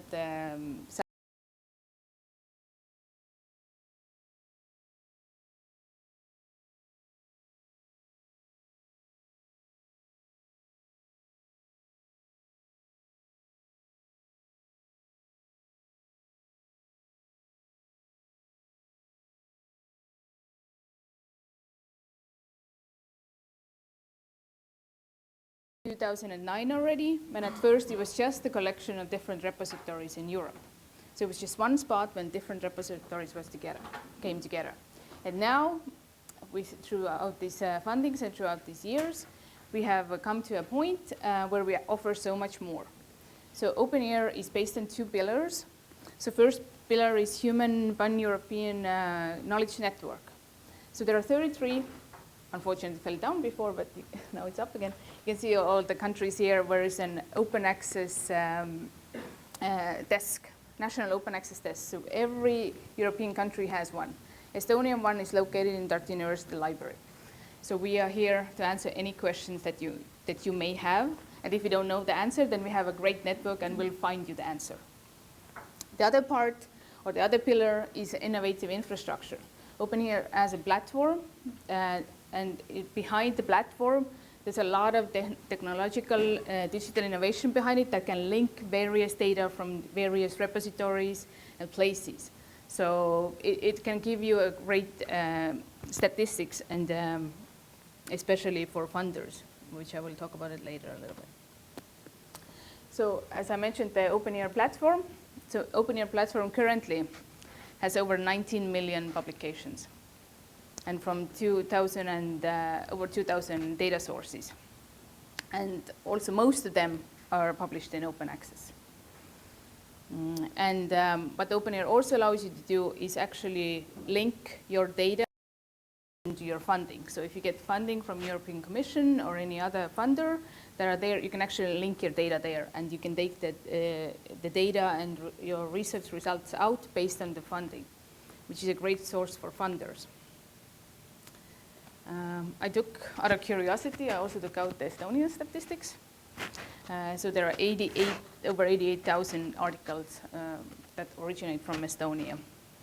Conference objects was over 10,000 and preprints over 11,000. But you can just play around there. There's a lot of options, but you can see the statistics. So what can OpenAIRE do for researchers? So there was a talk, people were saying that I don't have a repository, where should I put my things? And that's the reason why I don't make my data available. It shouldn't be like this. OpenAIRE validates repositories. So if you don't know where to put your data, go to OpenAIRE. You can find the data, repository that is OpenAIRE validated, which means European Commission accepts it. You can put your data there or your publications. And if it doesn't work, there's not one in your country, then Zenodo is also always available, and you can put your data and results out there, up there. As I said already previously, it's great. You can link your data. You can link your data with your publication. OpenAIRE platform allows you to do that. You can also link your results with your funders, so that the funder can actually see that you are meeting their requirements. If there's a requirement, you need to put it open access. The funder can actually find out if you did that. Then the thing that I guess the opposite to Alexei is that, maybe you do want people to actually use your data, and maybe you do want to use other people's data, and you don't think that the reason there is that they will find out I did something wrong. So if that's the goal, then you can also discover and reuse other people's data and also publications. This is the technical part. As Carol was mentioning also before, there are two types of services. There's a technical part of services, and then there's the advisory part.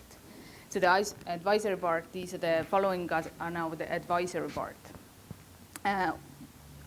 These open access desks, national desks, they give you information about open access and open data questions. Whatever question you have, when it's linked to Horizon 2020, and then you can turn to us, and we'll, again, answer your questions, or we'll find the question or the answer to your question. OpenAIRE also looks into various topics connected to open science, like legal issues, open access mandate implementation, linking scholarly information, and open peer review. There's a great study that OpenAIRE just did about open peer review. You can find that on their website. OpenAIRE also participates in pilot projects.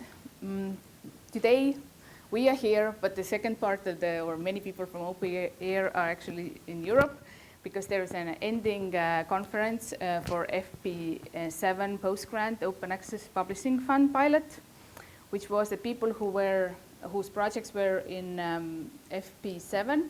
They had 2 years to publish. If there was data or information they still wanted to publish, there was a fund to apply for money for that. So you didn't need to have money, but if you didn't publish during your project time, then this was the time. To my knowledge, not a single Estonian project used that opportunity, but there is a possibility that it may be extended. So if there's a chance, then if there are anybody who was in FP7 and they have something they want to publish that they haven't published before, that could be your chance then to get funding for that. And also OpenAIRE has produced valuable toolkits. There are various fact sheets. You can find them outside the door. I've left them there. There are for anybody who, if you're a researcher, if you're a funder, if you're a policymaker, you can find a fact sheet about what to do or what can OpenAIRE do for you outside the door there or on the help website. Also, OpenAIRE produces events like the one that we're having here today, webinars. They produce research data management plans, which are now obligatory in Horizon 2020. You can find some of them on the website, but also in Estonia, in Tartu University Library, we have actually made a research data management plan, and we are willing to and open to introduce it to whoever needs it, having a course, having a workshop, whatever you need. We have the knowledge and we have the materials prepared. So what are the possibilities for funders and policymakers? Because we have here, or at least we had before, some policymakers here. OpenAIRE has researched different open access and open data policies in Europe. So they have a great best practice kit. So if the research that Arko was telling before ever gets to the policy making, then this is a place also where we have a lot of information that you could maybe find useful. As I said already previously, OpenAIRE validates repositories. So if you want to make sure that the money that you're giving to researchers is in a right and good quality repository, then you can look it up from an OpenAIRE and see if the repository is there, then it's good. If not, then we can debate about the quality of the repository. They have also, because OpenAIRE uses text mining, it brings together various repositories and then uses the text mining behind it.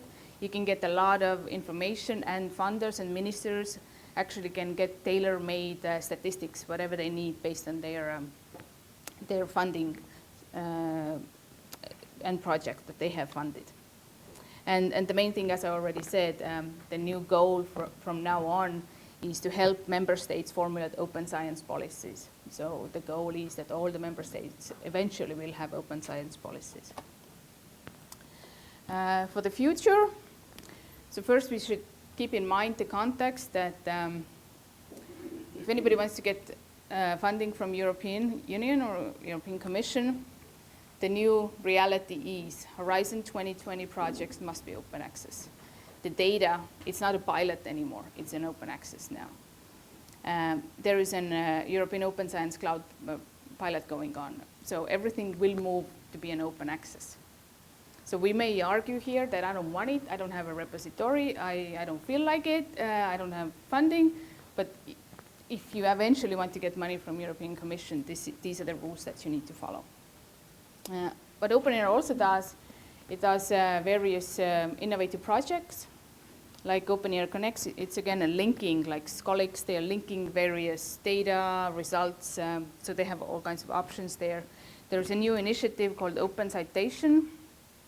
And the other thing that people mentioned many times is I have sensitive data, I can't put it out there. So OpenAIRE is developing Amnesia, which is actually meant to anonymize the data.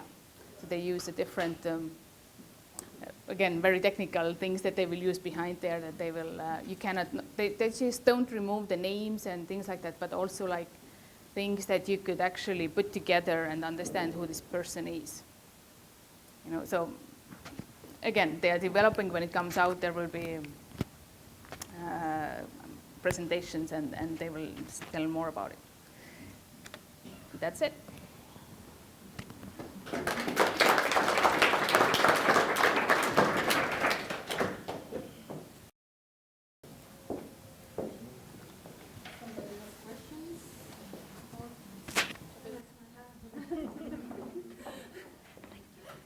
So thank you, very interesting, but it smells a little bit like Estonian science information system. So what will be the future? Will Estonian science information system will incorporate it to this OpenAIRE or otherwise it a little bit depends on financing sources. So otherwise it's like double reporting for scientists.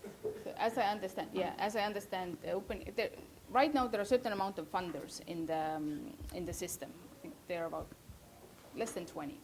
But the next step that OpenAIRE is trying to do, they actually will go to ministries in different countries, and they will try to get their system, the CRIS system, which is ETIS, try to get these in there, so that the funders and also the research, there's only one spot where they need to put it. Either if they put it in CRIS, it will be linked to the OpenAIRE, or if they put it something in OpenAIRE, then the funders will get the information anyway. So the goal is, but for that, as I understand, CRIS has claimed that they will do some innovations. So our ETIS has to reach a higher level for that. Because right now, ETIS is not an open access repository. It doesn't meet it will not get the validation from OpenAIRE right now, at the moment.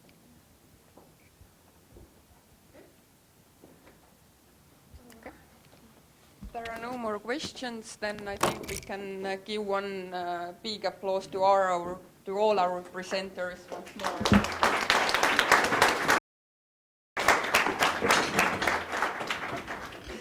And we would also like to thank our local helpers. So, Taimi.